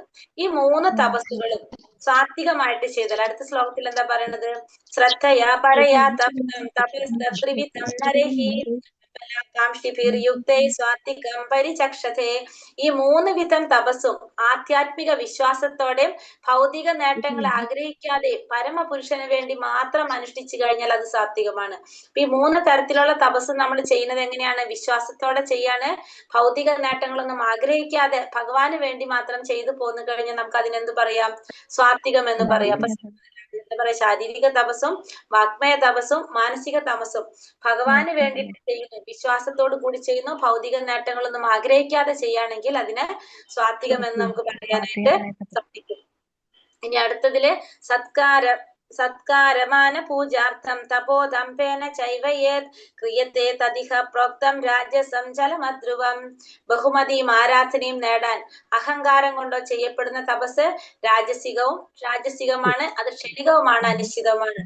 ബഹുമതി നേടാൻ വേണ്ടിയിട്ട് അല്ലെങ്കിൽ മറ്റുള്ളവരുടെ ആരാധന പിടിച്ചു പറ്റാൻ വേണ്ടിയിട്ട് അല്ലെങ്കിൽ അഹങ്കാരം കൊണ്ട് ചെയ്യപ്പെടുന്നതാണ് രണ്ടാമത്തെ പറഞ്ഞ തപസ്, രാജസിക തപസ്. അത് ക്ഷണികമായിട്ടുള്ളത്, അനിശ്ചിതമായിട്ടുള്ളതാണ് രണ്ടാമത്തെ തപസ് പറയുന്നത്. അപ്പൊ അതായത് ഇവിടെ എന്താ പറഞ്ഞത്, മറ്റുള്ളവരെ ആകർഷിക്കാൻ വേണ്ടിയിട്ട് അല്ലെങ്കിൽ അവരുടെ ആദരവ് പിടിച്ചു പറ്റാൻ വേണ്ടിയിട്ട് ചെയ്യുന്നതാണ് എന്ത്, രാജസിക തപസ് എന്ന് പറയുന്നത്. അതായത് നമ്മള് ചെയ്യിപ്പിക്കും, ചില ദൈവങ്ങൾ എന്ന് പറഞ്ഞിട്ട് നമ്മള് അവിടെ അറിയില്ലേണ്ടോന്ന്, അങ്ങനെ ഉണ്ടല്ലേ. ഹരേ കൃഷ്ണ, ആരുടെയോ ഒരു മൈക്ക് ഡിസ്റ്റർബ് ആവുന്നുണ്ടല്ലോ. എല്ലാരും മ്യൂട്ടാക്കാവുകയും കിട്ടും. Okay, Sheela mataji hand raise ചെയ്ത് എന്തെങ്കിലും പറയാൻ അങ്ങനെയാണോ? ഇല്ല. ഓക്കെ, അപ്പൊ എന്താ പറഞ്ഞത്? അപ്പൊ ബഹുമതിയും ആരാധനയും നേടാൻ വേണ്ടിയിട്ട് അഹങ്കാരം കൊണ്ട് ചെയ്യപ്പെടുന്ന തപസ്സാണ് എന്ത്? രാജസികമായിട്ടുള്ള തപസ് എന്ന് പറയുന്നത്. അത് ക്ഷണികമായിരിക്കും, അത് അനിശ്ചിതമായിരിക്കും. അത് ക്ഷണികം, അത് എപ്പോഴും നിലനിൽക്കുന്നതല്ല. അത് ആ ക്ഷണികമായിട്ടുള്ളതായിരിക്കും. മറ്റുള്ളവരെ കൊണ്ട് ഓരോ കാര്യങ്ങൾ ചെയ്യിക്കുക. ആൾദൈവങ്ങളൊക്കെ നമ്മൾ കണ്ടിട്ടുണ്ടല്ലോ, അവരെ കാല് കഴുകിക്കുക, അവർക്ക് വേണ്ടിയിട്ട് കുറെ ഓരോരോ കാര്യങ്ങളൊക്കെ ചെയ്യിപ്പിക്കുക. ഇതൊക്കെ എന്തിൽ വരുന്നതാണ്? രാജസികമായിട്ടുള്ള തപസ്സിൽ വരുന്നതാണ്. അടുത്തത് എന്താ പറഞ്ഞത്? മൂഢഗ്രാഹേണാത്മനോ യത്പീഠയാ ക്രിയതേ തപഃ പരസ്യോത്സദാനാർത്ഥം വാ തത്തമാ സമുദാഹൃതം. മൂഢബുദ്ധി മൂലം സ്വയം പീഡനം അനുഭവിച്ചോ അന്യരെ പരികൽപ്പിക്കാനോ നശിപ്പിക്കാനോ ഉദ്ദേശിച്ചോ ചെയ്യപ്പെടുന്ന തപസ് തമോ ഗുണത്തിലുള്ളത്. അതായത് മൂഢമായിട്ടുള്ള ബുദ്ധി മൂലം ഒന്നുകിൽ സ്വയം പീഡനം അനുഭവിക്കുക, അല്ലെങ്കിൽ മറ്റുള്ളവരെ പരിക്കേൽപ്പിക്കാൻ വേണ്ടിയിട്ട് അല്ലെങ്കിൽ നശിപ്പിക്കാൻ വേണ്ടിയിട്ട് ചെയ്യുന്ന തപസ്സാണ് എന്ത്? തമോ ഗുണത്തിലുള്ള തപസ്. തമോ ഗുണത്തിലുള്ള തപസ് എന്താണ്? നമ്മള് മറ്റുള്ളവരെ ബുദ്ധിമുട്ടിക്കാൻ, മറ്റുള്ളവരെ ഉപദ്രവിക്കാൻ വേണ്ടി, അല്ലെങ്കിൽ അവരെ പരിക്കേൽപ്പിക്കാൻ വേണ്ടിയിട്ട്, അല്ലെങ്കിൽ അവരെ നശിപ്പിക്കാൻ വേണ്ടിയിട്ട് ഉദ്ദേശിച്ച് നമ്മൾ ചെയ്യുന്ന തപസ് തമോ ഗുണത്തിലുള്ള തപസ്. അതിന് ഉദാഹരണം ഹിരണ്യകശിപു ഒക്കെ ഉദാഹരണം. അസുരന്മാര് കുറെ നമ്മൾ കേട്ടിട്ടില്ലേ? ഒറ്റക്കാലം വരെ തപസ് ചെയ്യുന്നവര് കുറെ എന്താ പറയാ, അങ്ങനെ കുറെ കാര്യങ്ങൾ നമ്മൾ കണ്ടിട്ടുണ്ട്, തപസ്സിന്റെ കേട്ടിട്ടുണ്ടല്ലേ? അതൊക്കെ എന്ത് തപസ്സാണ് വരുന്നത്? തമോ ഗുണത്തിലുള്ള തപസ്സാണ്. മൂന്ന് തരത്തിലുള്ള തപസ്സിനെ കുറിച്ച് നമ്മൾ പറഞ്ഞു. അതില് നമ്മൾ സാത്വികമായിട്ട് ചിന്തിച്ച് സാത്വികമായ രീതിയിൽ ചെയ്യുകയാണെങ്കിൽ ഈ 3 വിധം തപസ് നമ്മൾ പറഞ്ഞു അല്ലെ? ശാരീരികം, മാനസികം, വാഗ്മയം. ആ തപസ് നമ്മൾ എങ്ങനെ ചെയ്യുകയാണെങ്കിൽ വിശ്വാസത്തോടെ, ഭൗതിക നേട്ടങ്ങളൊന്നും ആഗ്രഹിക്കാതെ ഭഗവാന് വേണ്ടി ചെയ്തു കഴിഞ്ഞാൽ അതെന്താവും? സാത്വികമായിട്ടുള്ളതായിട്ട് മാറും. രണ്ടാമത്തെ നമ്മൾ പറഞ്ഞു രാജസികമായ തപസ്. അതെങ്ങനെയാണ്? ബഹുമതിക്ക് വേണ്ടിയിട്ട്, അല്ലെങ്കിൽ ആരാധനയ്ക്ക് വേണ്ടിയിട്ട്, അല്ലെങ്കിൽ അഹങ്കാരം കൊണ്ട് ചെയ്യപ്പെടുന്നതാണ് ഇത് രാജസികമായിട്ടുള്ള തപസ് എന്ന് പറഞ്ഞു. മൂന്നാമത്തതാണ് എന്ത്? താമസികമായിട്ടുള്ള തമോ ഗുണത്തിലുള്ള തപസ്. അതെങ്ങനെയാ പറഞ്ഞത്? മൂഢബുദ്ധി മൂലം ഒന്നുകിൽ സ്വയം പീഡനം അനുഭവിച്ചുകൊണ്ട്, അല്ലെങ്കിൽ മറ്റുള്ളവരെ പരിക്കേൽപ്പിക്കാൻ വേണ്ടിയിട്ട്, അല്ലെങ്കിൽ മറ്റുള്ളവരെ നശിപ്പിക്കാൻ വേണ്ടിയിട്ട് ഉദ്ദേശിച്ചുകൊണ്ട് ചെയ്യുന്ന തപസ്സാണ് തമോ ഗുണത്തിലുള്ള തപസ്. അപ്പൊ നമ്മളിപ്പോ 3 കാര്യം പറഞ്ഞു. ഒന്ന് ഭക്ഷണത്തെ കുറിച്ച് പറഞ്ഞു, പിന്നെന്താ പറഞ്ഞ? യജ്ഞങ്ങളെ കുറിച്ച് പറഞ്ഞു, പിന്നെ തപസ്സിനെ കുറിച്ച് പറഞ്ഞു. ഇനി ഞാൻ എന്താ പറഞ്ഞത്? ദാനല്ല ബാക്കി. ദാനത്തെ കുറിച്ച് പറയാണ്. എന്താണ് പറഞ്ഞത്? ദാതവ്യം ഇതി യദ്ദാനം ദീയതേനുപകാരിണേ ദേശേ കാലേ ച പാത്രേ ച തഥാനം സ്വാത്വികം സ്മൃതം. കർത്തവ്യം എന്ന ബോധത്തോടെ, പ്രതിഫലേച്ച കൂടാതെ, ഉചിതമായ സ്ഥലത്ത് വെച്ച് വേണ്ടുന്ന കാലത്ത് അർഹിക്കുന്ന വ്യക്തിക്ക് ചെയ്യപ്പെടുന്ന ദാനം സ്വാത്വികം. അപ്പൊ സാത്വികത്തെ കുറിച്ച് എന്താ പറയണത്?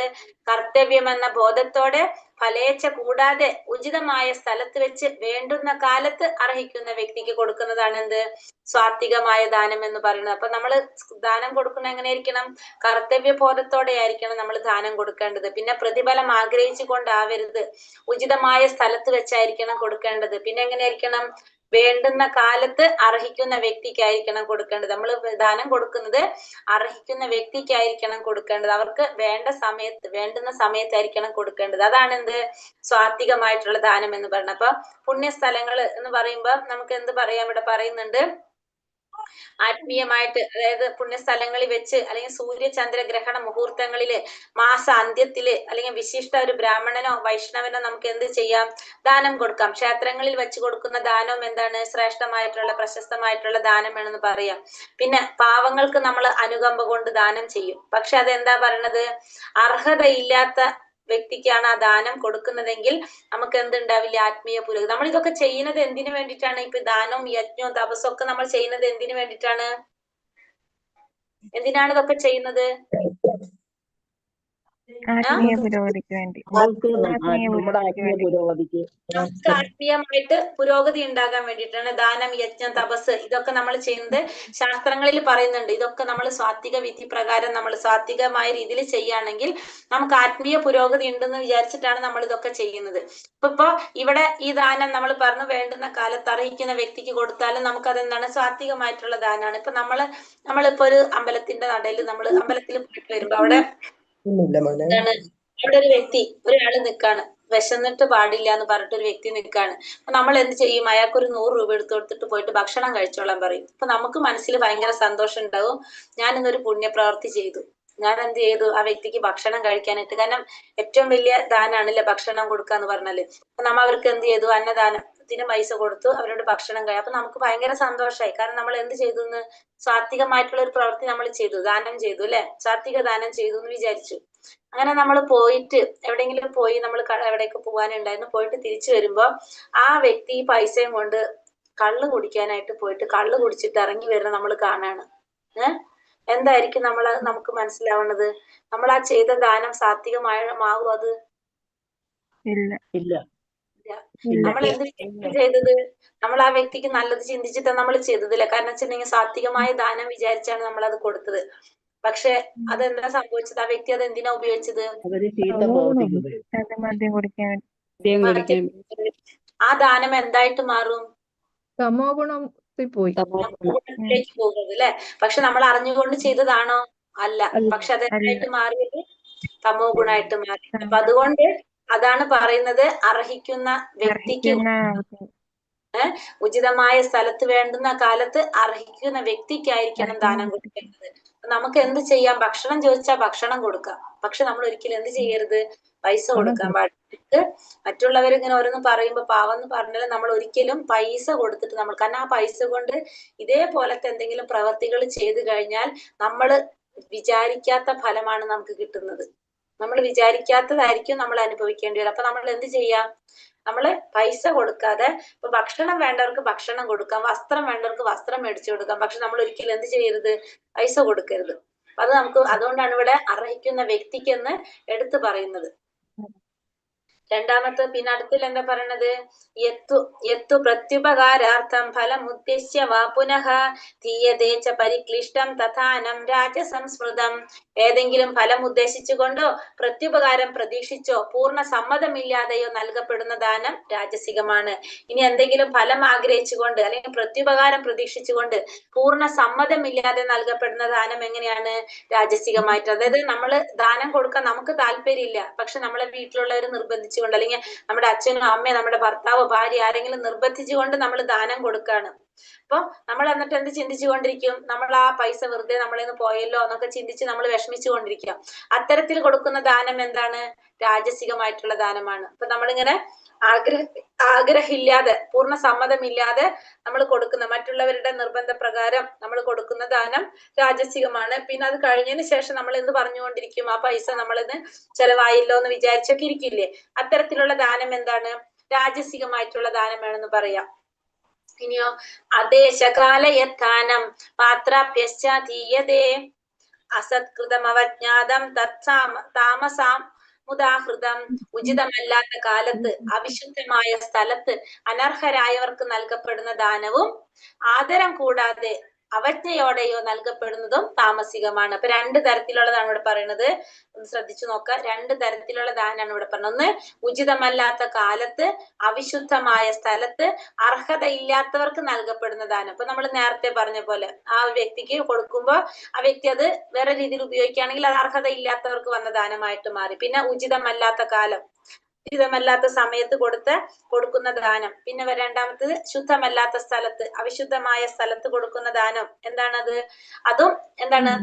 തെറ്റായിട്ടുള്ള, നമുക്ക് പറയാം സമോ ഗുണത്തിൽ വരുന്നതാണ്. അപ്പൊ അത് ഒന്നാമത്തെ കാറ്റഗറി നമ്മൾ കഴിഞ്ഞു. ഉചിതമല്ലാത്ത കാലത്ത് അവിശുദ്ധമായ സ്ഥലത്ത് അർഹതയില്ലാത്തവർക്ക് നൽകപ്പെടുന്ന ദാനവും. രണ്ടാമത്തെ പറയണത് ആദരം കൂടാതെയോ അവജ്ഞയോടെയോ നൽകപ്പെടുന്ന ദാനം. അതായത് ദാനം കൊടുക്കേണ്ടത് ശരിക്കും ആർക്കാണെന്ന് നമ്മൾ പറഞ്ഞു? ഒന്നുകിൽ വൈഷ്ണവർക്ക്, അതല്ലെങ്കിൽ ആ ദാനം കൊടുക്കേണ്ട വ്യക്തികളുണ്ട് അല്ലെ. നമുക്ക് ആർക്കൊക്കെയാണ് ദാനം കൊടുക്കുന്നത്? ദാനം കൊടുക്കുന്നത് ആർക്കൊക്കെയാണ്? വൈഷ്ണവർക്ക്, ബ്രാഹ്മണർക്ക്, സന്യാസികൾക്ക്, അങ്ങനെയുള്ളവർക്കൊക്കെയാണ് നമ്മൾ ദാനം കൊടുക്കുന്നത് അല്ലെ. അപ്പൊ അങ്ങനെ ഉള്ളവർക്ക് ദാനം കൊടുക്കാണ് നമ്മള്. പക്ഷെ ആ ദാനം കൊടുക്കുന്നത് ആദരം കൂടാതെയാണെന്ന് വിചാരിക്കും. അവർക്ക് നമ്മൾ ദാനം, ഒരു ബ്രാഹ്മണൻ നമ്മൾ ദാനം കൊടുക്കാണ്. ചിലപ്പോ ആ വ്യക്തി രൂപത്തിൽ എങ്ങനെയായിരിക്കും? ചിലപ്പോ വൃത്തിയില്ലാത്ത ഡ്രസ്സായിരിക്കാം, ആ വ്യക്തിയുടെ ഡ്രസ്സ് നല്ലതായിരിക്കണം എന്നില്ല, അങ്ങനെയൊക്കെ ആയിരിക്കും എന്ന് വിചാരിക്കും. അപ്പൊ നമ്മളൊരു ആ വ്യക്തിക്ക് ദാനം കൊടുക്കുമ്പോ ആദരം കൂടാതെയാണ് ആ ദാനം കൊടുക്കുന്നത്. അതായത് അർഹതയുള്ള വ്യക്തിയാണ്, പക്ഷെ നമ്മൾ കൊടുക്കുന്നത് ആദരം കൂടാതെ അല്ലെങ്കിൽ അവജ്ഞയോടെയാണ് നമ്മൾ അത് കൊടുക്കുന്നതെങ്കിൽ ആ ദാനം എന്താണ്? താമസികമാണ്. അതായത് നമ്മളൊരു ബ്രാഹ്മണന് ദാനം കൊടുക്കുന്നു, പക്ഷെ ആ വ്യക്തിയെ ആദരിക്കാതെയാണ് നമ്മൾ കൊടുക്കുന്നതെങ്കിൽ, അല്ലെങ്കിൽ അവജ്ഞതയോടെയാണ് നമ്മൾ അത് കൊടുക്കുന്നതെങ്കിൽ അത്തരത്തിലുള്ള ദാനം എന്താണ്? താമസികമാണെന്ന് പറയാം. ക്ലിയർ ആയോ? അപ്പൊ 3 തരത്തിലുള്ള ദാനത്തെ കുറിച്ച് നമ്മളിവിടെ പറഞ്ഞു. സാത്വികമായിട്ടുള്ള ദാനം എങ്ങനെയാണ്? സാത്വികമായിട്ടുള്ള കർത്തവ്യബോധത്തോടെ ഫലേച്ഛ കൂടാതെ ഉചിതമായ സ്ഥലത്ത് വേണ്ടുന്ന കാലത്ത് അർഹിക്കുന്ന വ്യക്തിക്ക് കൊടുക്കുന്നതാണ് സാത്വികമായിട്ടുള്ള ദാനം. രണ്ടാമത്തത് രാജസികമായിട്ടുള്ള ദാനം എങ്ങനെയാണ്? ഫലം ഉദ്ദേശിച്ചുകൊണ്ട് പ്രത്യുപകാരം പ്രതീക്ഷിച്ചുകൊണ്ട് പൂർണ്ണ സമ്മതമില്ലാതെ കൊടുക്കുന്നത് രാജസികമായിട്ടുള്ളത്. താമസികമായിട്ടുള്ളത് എങ്ങനെയാണ്? ഉചിതമല്ലാത്ത കാലത്ത് ആവശ്യമായ സ്ഥലത്ത് അനർഹരായവർക്ക് നൽകപ്പെടുന്നത്. താമസം. രണ്ട് കാര്യങ്ങളിൽ, ഒന്ന് അർഹതയില്ലാത്തവർക്ക് നൽകുന്നത്, രണ്ടാമത്തത് അർഹതയുള്ള വ്യക്തിക്ക് ആദരവില്ലാതെ കൊടുക്കുന്നത്. അർഹതയുള്ള വ്യക്തിക്ക് ആദരവില്ലാതെ കൊടുക്കുന്നതും പിന്നെ അനർഹരായവർക്ക് അർഹതയില്ലാത്തവർക്ക് കൊടുക്കുന്നത്. രണ്ടു വരുന്നുണ്ട് അതില്. രണ്ടും എന്താണ്? താമസികമായിട്ടുള്ളത്. അർഹത ഇല്ലാത്ത വ്യക്തിക്ക് കൊടുക്കുന്ന ദാനവും അർഹതയുള്ള വ്യക്തിക്ക് ആദരം കൂടാതെ കൊടുക്കുന്നതും എന്താണ്? താമസികമായിട്ടുള്ളത്. ചേട്ടനടുത്ത് എങ്ങനെ കൊടുക്കുക? അർഹതയുള്ളവർക്ക് ആദരിച്ചുകൊണ്ട് കൊടുക്കുക എന്ന് പറയുന്നത് എങ്ങനെ കൊടുക്കണം? അപ്പൊ നമ്മൾ കൊടുക്കുമ്പോ, നമ്മള് ഒരു വ്യക്തിക്ക് നമ്മൾ കൊടുക്കുമ്പോ നമ്മളൊരു പുച്ഛത്തോടെ ഒക്കെ കൊടുക്കുന്നതല്ലേ ചിലവര്. ഇപ്പൊ ബഹുമാനത്തോടെ കൊടുക്കണം. ചിലവര് പൈസ നമ്മളിങ്ങനെ എറിഞ്ഞു കൊടുക്കും, ഇങ്ങനെ ഒക്കെ ചെയ്യില്ലേ? അങ്ങനെ, അതായത് നമുക്കിപ്പോ ഒരു ബ്രാഹ്മണനായിരിക്കും, ഒരു വ്യക്തി ഒരു ബ്രാഹ്മണനായിരിക്കും. ചിലപ്പോ ആ വ്യക്തിയുടെ ഡ്രസ്സൊക്കെ ഭയങ്കര അഴുക്കുള്ളത്. ഞാനിപ്പോ ഒരു ഉദാഹരണം പറയാണ്, എനിക്ക് അത്രതായിട്ട് അറിയുന്നല്ല. അതായത് ഇപ്പൊ നമ്മള് രൂപത്തിൽ എങ്ങനെയായിരിക്കും, ചിലപ്പോ അത്രയും നീറ്റ് ഡ്രസ് ആയിരിക്കണം എന്നില്ല, അങ്ങനെയൊക്കെ. അപ്പൊ അല്ലെങ്കിൽ നമുക്കപ്പൊ അങ്ങനെയൊക്കെ ആവുമ്പോ നമ്മൾ എന്താ ചെയ്യാ? നമുക്കൊരു ഇഷ്ടമില്ലാത്ത പോലെ നമ്മളിങ്ങനെ ഒരു റെസ്പെക്ട് ഇല്ലാതെ കൊടുക്കാന്നല്ല, ഒരു ആദരവ് കൊടുക്കാതെ തന്നെ അത് ചെയ്യുമ്പോ നമുക്ക് മനസ്സിലാവില്ല. ഹരേ കൃഷ്ണ, മനസ്സിലായോ ഞാൻ പറഞ്ഞു? നമ്മൾ ആ വ്യക്തിയെ ഒട്ടും വില കൽപ്പിക്കാതെ നമ്മൾ കൊടുക്കുക, അല്ലെ? ഒരു പരിഗണന ഇല്ലാതെ ആ വ്യക്തിയെ നമ്മൾ ഒട്ടും പരിഗണിക്കാതെ നമ്മൾ എന്ത് കൊടുക്കുക? ദാനം കൊടുക്കുക. അത് നമുക്ക് എന്ത് പറയാം? താമസികമായിട്ടുള്ള ദാനം എന്ന് പറയാനായിട്ട് സാധിക്കും. 12 ഇത് കംപ്ലീറ്റ് ചെയ്യാൻ പറ്റുമോ? അത് നാളേക്ക് വെക്കണോ? 10 ശ്ലോകവും കൂടെ ഉള്ള, 6 ശ്ലോകവും കൂടെ ഉള്ളെന്ന് തോന്നുന്നു. 23 ആവുന്നില്ലേ? 23 എടുക്കണോണ്ട് കുഴപ്പമാണ്. ഈ ക്വസ്റ്റ്യൻ ആൻസർ നോക്കണം. സമയം ഉണ്ടോന്ന് ചോദിക്കുന്നത്. ഇല്ലെങ്കിൽ നാളേക്കായാലും കുഴപ്പമില്ല, നിങ്ങൾ പറഞ്ഞോളൂ, അതിനനുസരിച്ച് ചെയ്യാം. ഇല്ല 5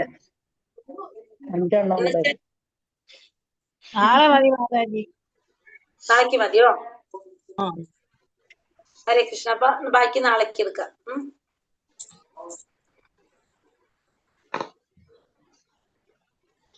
ഏതുവരെ നമ്മൾ 23 തൊട്ട് എടുക്കണം അല്ലെ? 22 വരെ എടുത്തത് അല്ലെ? 22 വരെ. ശരി. കാരണം അത് പറഞ്ഞു വരുമ്പോ ചിലപ്പോ സമയം പോയി കഴിഞ്ഞാ അതാ ചോദിച്ചത്. ക്വസ്റ്റ്യൻ ആൻസർ ഡിസ്കസ് ചെയ്യാം. നമുക്ക് ഇന്നലെ എടുത്തത് ഇന്നത്തെ ഇതുവരെ പറഞ്ഞിട്ട് നിർത്തണോ? അത് നാളേക്ക് തന്നെ വെച്ചാൽ മതിയോ? ചെയ്യണം. നാളത്തേക്ക് എടുക്കാം. നാളേക്ക്